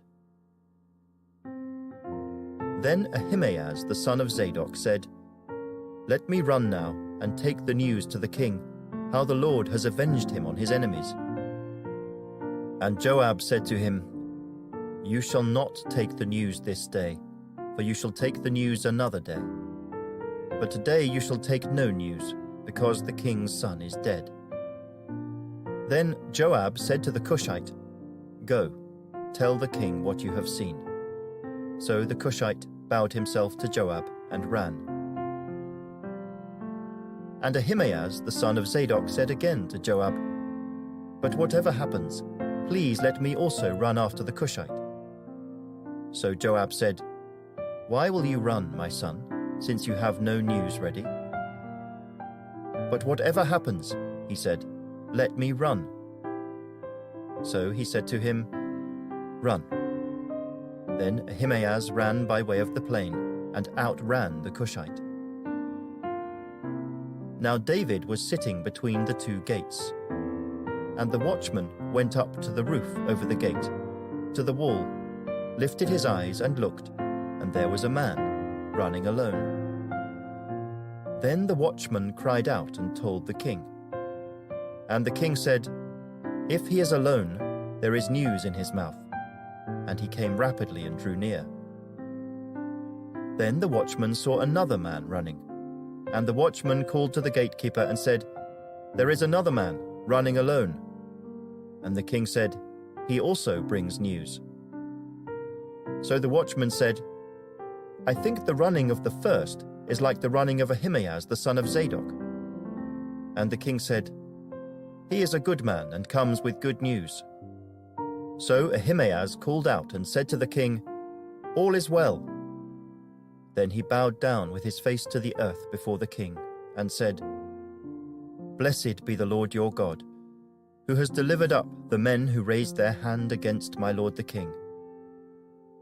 The king said, Is the young man Absalom safe? Ahimaaz answered, When Joab sent the king's servant, and me your servant, I saw a great tumult, but I did not know what it was about. And the king said, Turn aside and stand here. So he turned aside and stood still. Just then the Cushite came, and the Cushite said, There is good news, my lord the king, for the Lord has avenged you this day of all those who rose against you. And the king said to the Cushite, "Is the young man Absalom safe?" So the Cushite answered, "May the enemies of my lord the king, and all who rise against you to do harm, be like that young man." Then the king was deeply moved, and went up to the chamber over the gate, and wept. And as he went, he said thus, "O my son Absalom, my son Absalom, if only I had died in your place. O Absalom, my son, my son." Chapter 19. And Joab was told, "Behold, the king is weeping and mourning for Absalom." So the victory that day was turned into mourning for all the people. For the people heard it said that day, "The king is grieved for his son." And the people stole back into the city that day, as people who are ashamed steal away when they flee in battle. But the king covered his face, and the king cried out with a loud voice, "O my son Absalom, O Absalom, my son, my son." Then Joab came into the house to the king, and said, "Today you have disgraced all your servants who today have saved your life, the lives of your sons and daughters, the lives of your wives, and the lives of your concubines, in that you love your enemies and hate your friends. For you have declared today that you regard neither princes nor servants. For today I perceive that if Absalom had lived, and all of us had died today, then it would have pleased you well. Now therefore, arise, go out and speak comfort to your servants. For I swear by the Lord, if you do not go out, not one will stay with you this night. And that will be worse for you than all the evil that has befallen you from your youth until now." Then the king arose and sat in the gate. And they told all the people, saying, "There is the king, sitting in the gate." So all the people came before the king, for everyone of Israel had fled to his tent. Now all the people were in a dispute throughout all the tribes of Israel, saying, "The king saved us from the hand of our enemies. He delivered us from the hand of the Philistines, and now he has fled from the land because of Absalom. But Absalom, whom we anointed over us, has died in battle. Now therefore, why do you say nothing about bringing back the king?" So King David sent to Zadok and Abiathar the priests, saying, "Speak to the elders of Judah, saying, Why are you the last to bring the king back to his house, since the words of all Israel have come to the king, to his very house? You are my brethren, you are my bone and my flesh. Why then are you the last to bring back the king? And say to Amasa, Are you not my bone and my flesh? God do so to me and more also, if you are not commander of the army before me continually, in place of Joab." So he swayed the hearts of all the men of Judah, just as the heart of one man, so that they sent this word to the king, "Return, you and all your servants." Then the king returned and came to the Jordan. And Judah came to Gilgal to go to meet the king, to escort the king across the Jordan. And Shimei the son of Gera, a Benjamite, who was from Bahurim, hurried and came down with the men of Judah to meet King David. There were 1,000 men of Benjamin with him, and Ziba the servant of the house of Saul, and his 15 sons and his 20 servants with him. And they went over the Jordan before the king. Then a ferry boat went across to carry over the king's household, and to do what he thought good. Now Shimei the son of Gera fell down before the king when he had crossed the Jordan. Then he said to the king, "Do not let my lord impute iniquity to me, or remember what wrong your servant did on the day that my lord the king left Jerusalem, that the king should take it to heart. For I, your servant, know that I have sinned. Therefore here I am, the first to come today of all the house of Joseph, to go down to meet my lord the king." But Abishai the son of Zeruiah answered and said, "Shall not Shimei be put to death for this, because he cursed the Lord's anointed?" And David said, "What have I to do with you, you sons of Zeruiah, that you should be adversaries to me today? Shall any man be put to death today in Israel? For do I not know that today I am king over Israel?" Therefore the king said to Shimei, "You shall not die." And the king swore to him. Now Mephibosheth, the son of Saul, came down to meet the king. And he had not cared for his feet, nor trimmed his moustache, nor washed his clothes, from the day the king departed until the day he returned in peace. So it was, when he had come to Jerusalem to meet the king, that the king said to him, "Why did you not go with me, Mephibosheth?"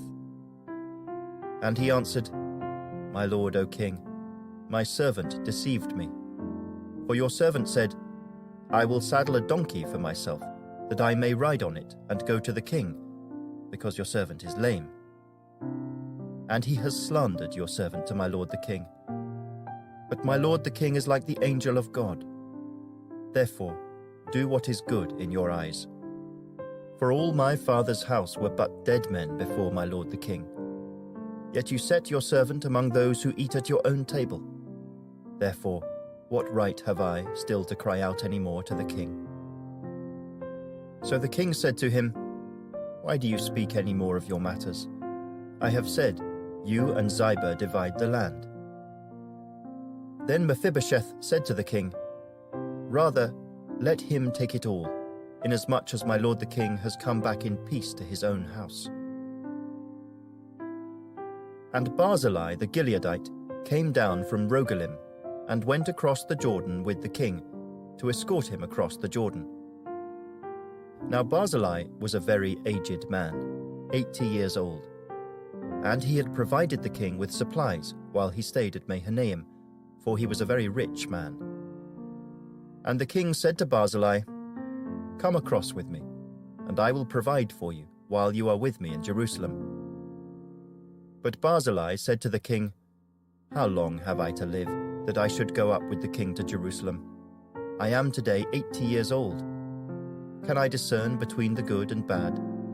Can your servant taste what I eat or what I drink? Can I hear any longer the voice of singing men and singing women? Why then should your servant be a further burden to my lord the king? Your servant will go a little way across the Jordan with the king, and why should the king repay me with such a reward? Please let your servant turn back again, that I may die in my own city, near the grave of my father and mother. But here is your servant Kimham. Let him cross over with my lord the king, and do for him what seems good to you." And the king answered, "Kimham shall cross over with me, and I will do for him what seems good to you. Now whatever you request of me, I will do for you." Then all the people went over the Jordan, and when the king had crossed over, the king kissed Barzillai and blessed him, and he returned to his own place. Now the king went on to Gilgal, and Kimham went on with him. And all the people of Judah escorted the king, and also half the people of Israel. Just then all the men of Israel came to the king, and said to the king, "Why have our brethren, the men of Judah, stolen you away, and brought the king, his household, and all David's men with him across the Jordan?" So all the men of Judah answered the men of Israel, "Because the king is a close relative of ours.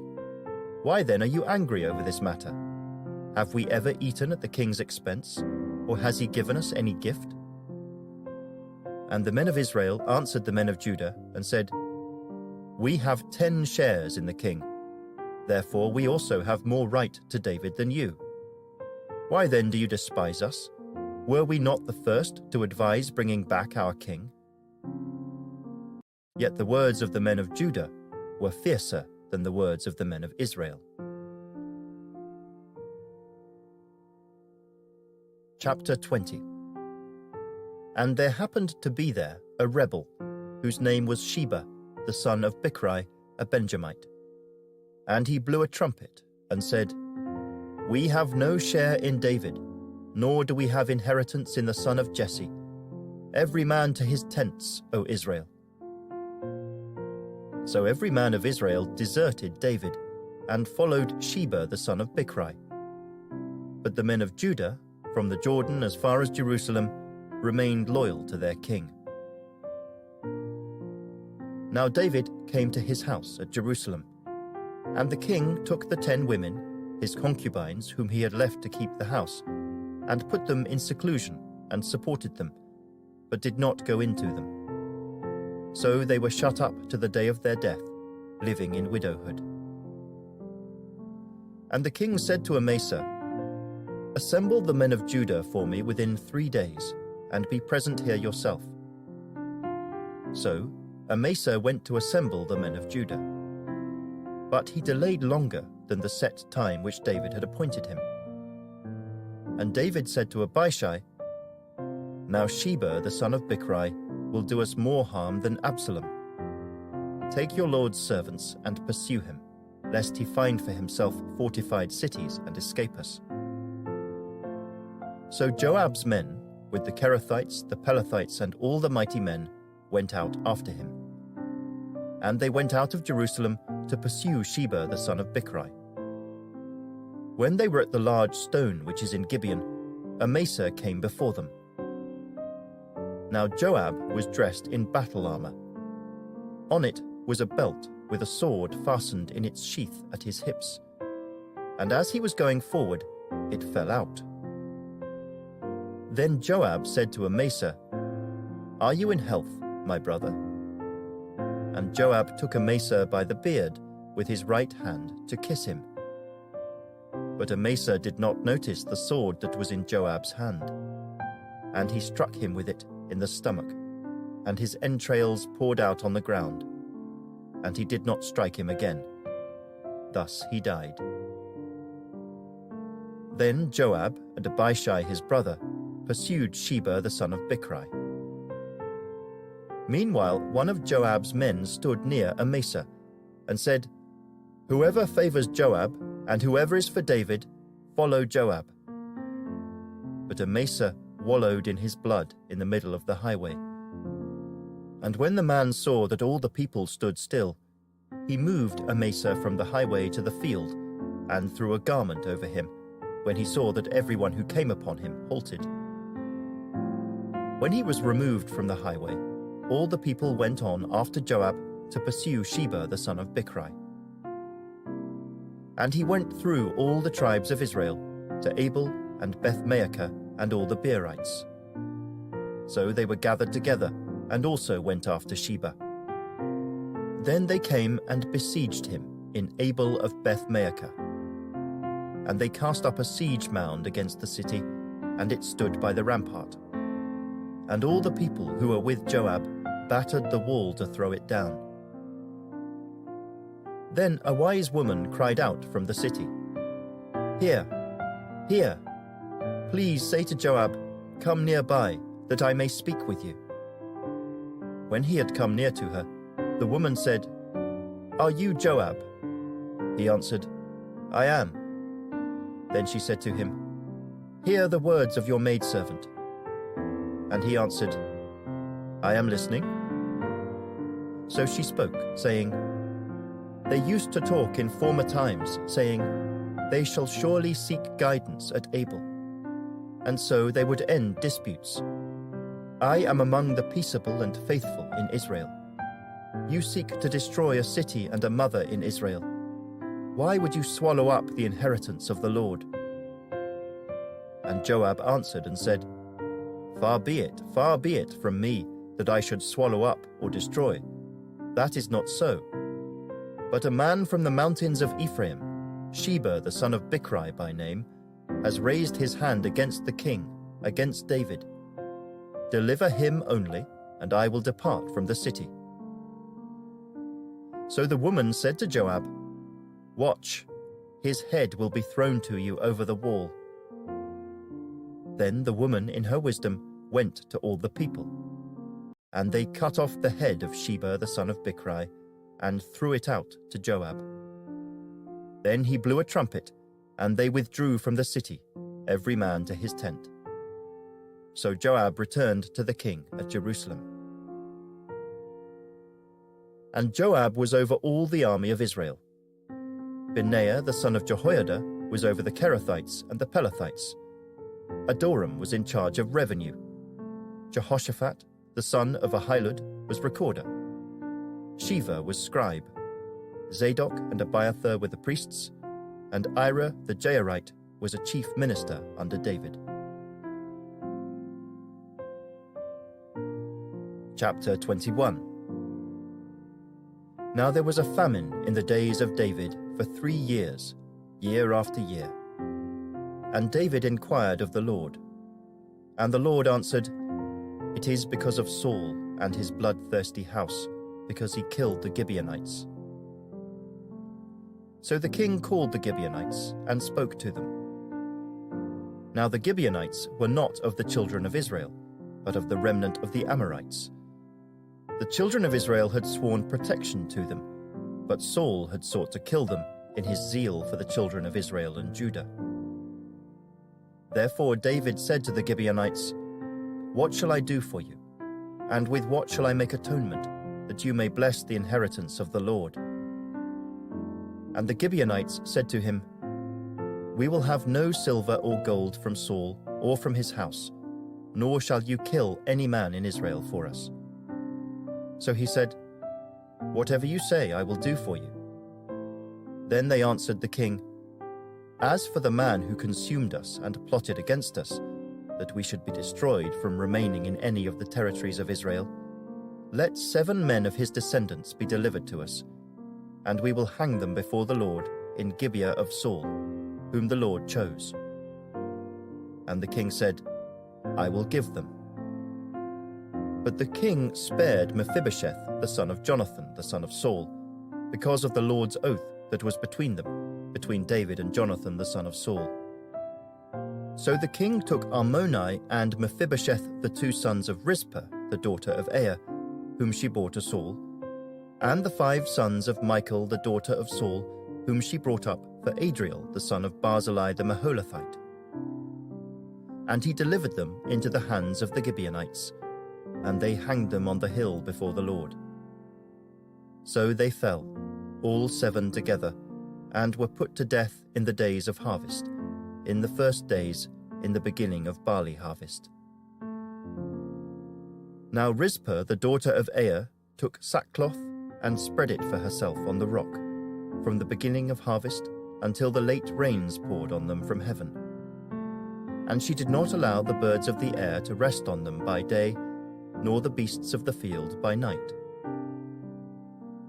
And David was told what Rizpah, the daughter of Aiah, the concubine of Saul, had done. Then David went and took the bones of Saul and the bones of Jonathan his son from the men of Jabesh-Gilead, who had stolen them from the street of Beth-shan, where the Philistines had hung them up, after the Philistines had struck down Saul in Gilboa. So he brought up the bones of Saul and the bones of Jonathan his son from there. And they gathered the bones of those who had been hanged. They buried the bones of Saul and Jonathan his son in the country of Benjamin in Zelah, in the tomb of Kish his father. So they performed all that the king commanded. And after that, God heeded the prayer for the land. When the Philistines were at war again with Israel, David and his servants with him went down and fought against the Philistines. And David grew faint. Then Ishbi-Benob, who was one of the sons of the giant, the weight of whose bronze spear was 300 shekels, who was bearing a new sword, thought he could kill David. But Abishai the son of Zeruiah came to his aid, and struck the Philistine and killed him. Then the men of David swore to him, saying, "You shall go out no more with us to battle, lest you quench the lamp of Israel." Now it happened afterward that there was again a battle with the Philistines at Gob, Then Sibbecai the Hushathite killed Saph, who was one of the sons of the giant.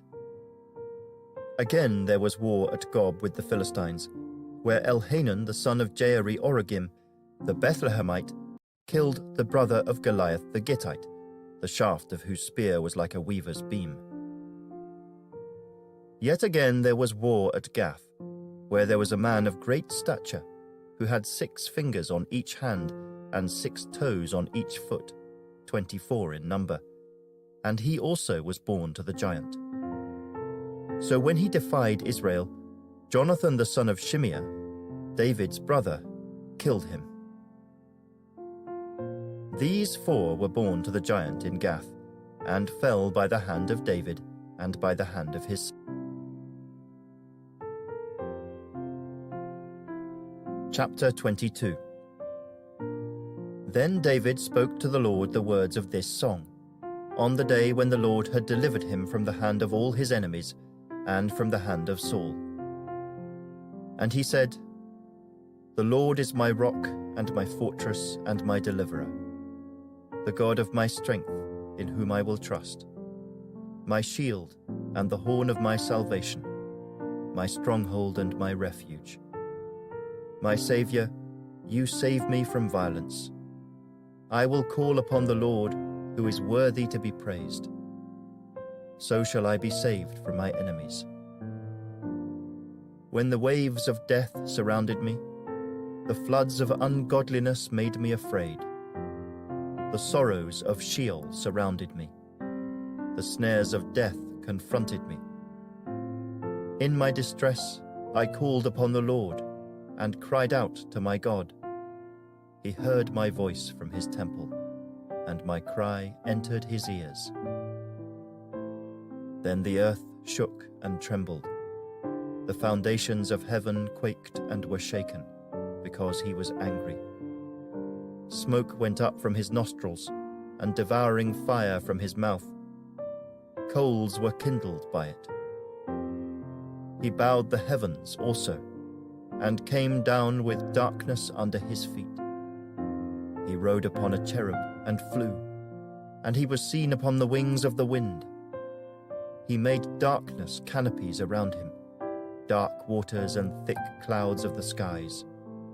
From the brightness before him, coals of fire were kindled.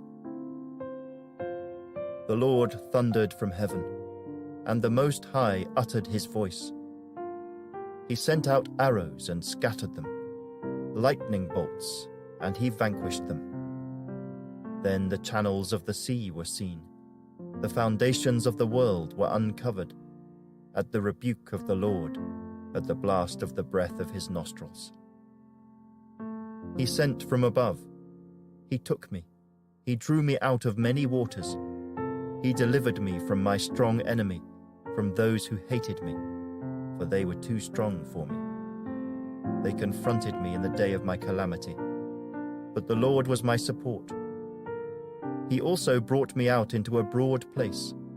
He delivered me, because he delighted in me. The Lord rewarded me according to my righteousness. According to the cleanness of my hands, he has recompensed me. For I have kept the ways of the Lord, and have not wickedly departed from my God. For all his judgments were before me, and as for his statutes I did not depart from them. I was also blameless before him, and I kept myself from my iniquity. Therefore the Lord has recompensed me according to my righteousness, according to my cleanness in his eyes. With the merciful you will show yourself merciful. With a blameless man you will show yourself blameless. With the pure you will show yourself pure. And with the devious you will show yourself shrewd. You will save the humble people, but your eyes are on the haughty, that you may bring them down. For you are my lamp, O Lord. The Lord shall enlighten my darkness. For by you I can run against a troop. By my God, I can leap over a wall. As for God, his way is perfect. The word of the Lord is proven. He is a shield to all who trust in him. For who is God except the Lord? And who is a rock except our God? God is my strength and power, and he makes my way perfect. He makes my feet like the feet of deer, and sets me on my high places. He teaches my hands to make war, so that my arms can bend a bow of bronze. You have also given me the shield of your salvation. Your gentleness has made me great. You enlarged my path under me, so my feet did not slip. I have pursued my enemies and destroyed them. Neither did I turn back again till they were destroyed. And I have destroyed them and wounded them, so that they could not rise. They have fallen under my feet. For you have armed me with strength for the battle. You have subdued under me those who rose against me. You have also given me the necks of my enemies, so that I destroyed those who hated me. They looked, but there was none to save, even to the Lord, but he did not answer them. Then I beat them as fine as the dust of the earth. I trod them like dirt in the streets, and I spread them out. You have also delivered me from the strivings of my people. You have kept me as the head of the nations. A people I have not known shall serve me. The foreigners submit to me. As soon as they hear, they obey me. The foreigners fade away and come frightened from their hideouts. The Lord lives. Blessed be my rock. Let God be exalted, the rock of my salvation. It is God who avenges me and subdues the peoples under me. He delivers me from my enemies. You also lift me up above those who rise against me. You have delivered me from the violent man. Therefore I will give thanks to you, O Lord, among the Gentiles, and sing praises to your name. He is the tower of salvation to his king, and shows mercy to his anointed, to David and his descendants forevermore. Chapter 23. Now these are the last words of David. Thus says David the son of Jesse. Thus says the man raised up on high, the anointed of the God of Jacob, and the sweet psalmist of Israel. The Spirit of the Lord spoke by me, and his word was on my tongue. The God of Israel said, the Rock of Israel spoke to me. He who rules over men must be just, ruling in the fear of God. And he shall be like the light of the morning when the sun rises, a morning without clouds, like the tender grass springing out of the earth, by clear shining after rain. Although my house is not so with God, yet he has made with me an everlasting covenant, ordered in all things and secure. For this is all my salvation and all my desire. Will he not make it increase? But the sons of rebellion shall all be as thorns thrust away, because they cannot be taken with hands. But the man who touches them must be armed with iron and the shaft of a spear, and they shall be utterly burned with fire in their place. These are the names of the mighty men whom David had. Josheb-Basshebeth, the Tachmonite, chief among the captains. He was called Adonai the Eznite, because he had killed 800 men at one time.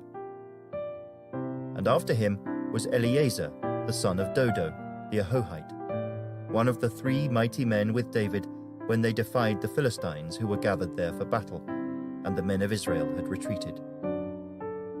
He arose and attacked the Philistines until his hand was weary, and his hand stuck to the sword. The Lord brought about a great victory that day, and the people returned after him only to plunder. And after him was Shammah the son of Agi, the Hararite. The Philistines had gathered together into a troop where there was a piece of ground full of lentils. So the people fled from the Philistines. But he stationed himself in the middle of the field defended it and killed the Philistines. So the Lord brought about a great victory. Then 3 of the 30 chief men went down at harvest time and came to David at the cave of Adullam. And the troop of Philistines encamped in the valley of Rephaim. David was then in the stronghold, and the garrison of the Philistines was then in Bethlehem. And David said with longing, "Oh, that someone would give me a drink of the water from the well of Bethlehem, which is by the gate." So the 3 mighty men broke through the camp of the Philistines, drew water from the well of Bethlehem that was by the gate, and took it and brought it to David. Nevertheless, he would not drink it, but poured it out to the Lord. And he said, "Far be it from me, O Lord, that I should do this. Is this not the blood of the men who went in jeopardy of their lives?" Therefore he would not drink it. These things were done by the 3 mighty men. Now Abishai, the brother of Joab, the son of Zeruiah, was chief of another 3. He lifted his spear against 300 men, killed them, and won a name among these 3. Was he not the most honored of 3? Therefore he became their captain. However, he did not attain to the first 3. Benaiah was the son of Jehoiada, the son of a valiant man from Kabzeel, who had done many deeds. He had killed 2 lion-like heroes of Moab. He also had gone down and killed a lion in the midst of a pit on a snowy day. And he killed an Egyptian, a spectacular man. The Egyptian had a spear in his hand. So he went down to him with a staff, wrested the spear out of the Egyptian's hand, and killed him with his own spear. These things Benaiah the son of Jehoiada did, and won a name among 3 mighty men. He was more honored than the 30, but he did not attain to the first 3. And David appointed him over his guard. Asahel, the brother of Joab, was one of the 30. Elhanan, the son of Dodo of Bethlehem, Shammah the Harodite, Elika the Harodite, Heliz the Paltite, Ira, the son of Ikish the Tekoite, Abiezer the Anathothite, Mibunai the Hushathite, Zalman the Ahohite, Maharai the Netophathite, Helib the son of Baanah the Netophathite, Ittai the son of Ribai from Gibeah of the children of Benjamin, Benaiah a Pirathonite, Hiddai from the brooks of Gaash, Abi-Albon the Arbathite, Asmaveth the Barhumite, Eliahba the Shaalbonite of the sons of Jashan, Jonathan, Shammah the Hararite, Ahiam the son of Shara the Hararite, Eliphalet the son of Ahasbai the son of the Maacathite, Eliam the son of Ahithophel the Gilonite, Hezrai the Carmelite, Pearai the Arbite, Igal the son of Nathan of Zobah, Bani the Gadite, Zelik the Ammonite, Naharai the Beerothite, armor-bearer of Joab the son of Zeruiah, Ira the Ithrite, Garib the Ithrite, and Uriah the Hittite, 37 in all. Chapter 24. Again, the anger of the Lord was aroused against Israel, and he moved David against them to say, "Go, number Israel and Judah." So the king said to Joab, the commander of the army who was with him, "Now go throughout all the tribes of Israel, from Dan to Beersheba, and count the people, that I may know the number of the people." And Joab said to the king, "Now may the Lord your God add to the people 100 times more than there are, and may the eyes of my lord the king see it. But why does my lord the king desire this thing?" Nevertheless, the king's word prevailed against Joab, and against the captains of the army. Therefore Joab and the captains of the army went out from the presence of the king to count the people of Israel. And they crossed over the Jordan and camped in Aroer, on the right side of the town, which is in the midst of the ravine of Gad, and toward Jazer. Then they came to Gilead and to the land of Tartim Hodshai. They came to Dan Jayan and around to Sidon. And they came to the stronghold of Tyre and to all the cities of the Hivites and the Canaanites. Then they went out to South Judah as far as Beersheba. So when they had gone through all the land, they came to Jerusalem at the end of 9 months and 20 days. Then Joab gave the sum of the number of the people to the king. And there were in Israel 800,000 valiant men who drew the sword, and the men of Judah were 500,000 men. And David's heart condemned him after he had numbered the people. So David said to the Lord, I have sinned greatly in what I have done. But now I pray, O Lord, take away the iniquity of your servant, for I have done very foolishly. Now when David arose in the morning, the word of the Lord came to the prophet Gad, David's seer, saying, Go and tell David, Thus says the Lord, I offer you 3 things. Choose one of them for yourself, that I may do it to you. So Gad came to David and told him, and he said to him, Shall 7 years of famine come to you in your land? Or shall you flee 3 months before your enemies while they pursue you? Or shall there be 3 days' plague in your land? Now consider, and see what answer I should take back to him who sent me. And David said to Gad, I am in great distress. Please let us fall into the hand of the Lord, for his mercies are great, but do not let me fall into the hand of man. So the Lord sent a plague upon Israel from the morning till the appointed time. From Dan to Beersheba, 70,000 men of the people died. And when the angel stretched out his hand over Jerusalem to destroy it, the Lord relented from the destruction, and said to the angel who was destroying the people, It is enough, now restrain your hand.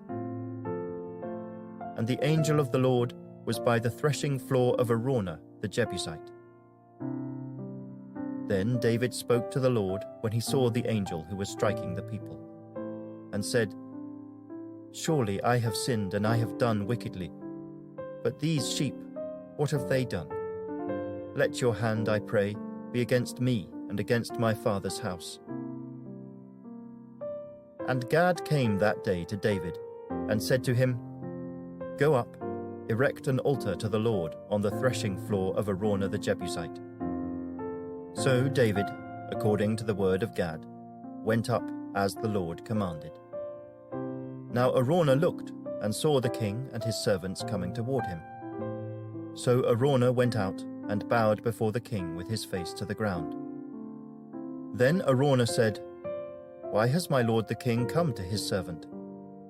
And David said, To buy the threshing floor from you, to build an altar to the Lord, that the plague may be withdrawn from the people. Now Araunah said to David, Let my lord the king take and offer up whatever seems good to him. Look, here are oxen for burnt sacrifice, and threshing implements, and the yokes of the oxen for wood. All these, O king, Araunah has given to the king. And Araunah said to the king, May the Lord your God accept you. Then the king said to Araunah, No, but I will surely buy it from you for a price. Nor will I offer burnt offerings to the Lord my God with that which costs me nothing. So David bought the threshing floor and the oxen for 50 shekels of silver. And David built there an altar to the Lord, and offered burnt offerings and peace offerings. So the Lord heeded the prayers for the land, and the plague was withdrawn from Israel.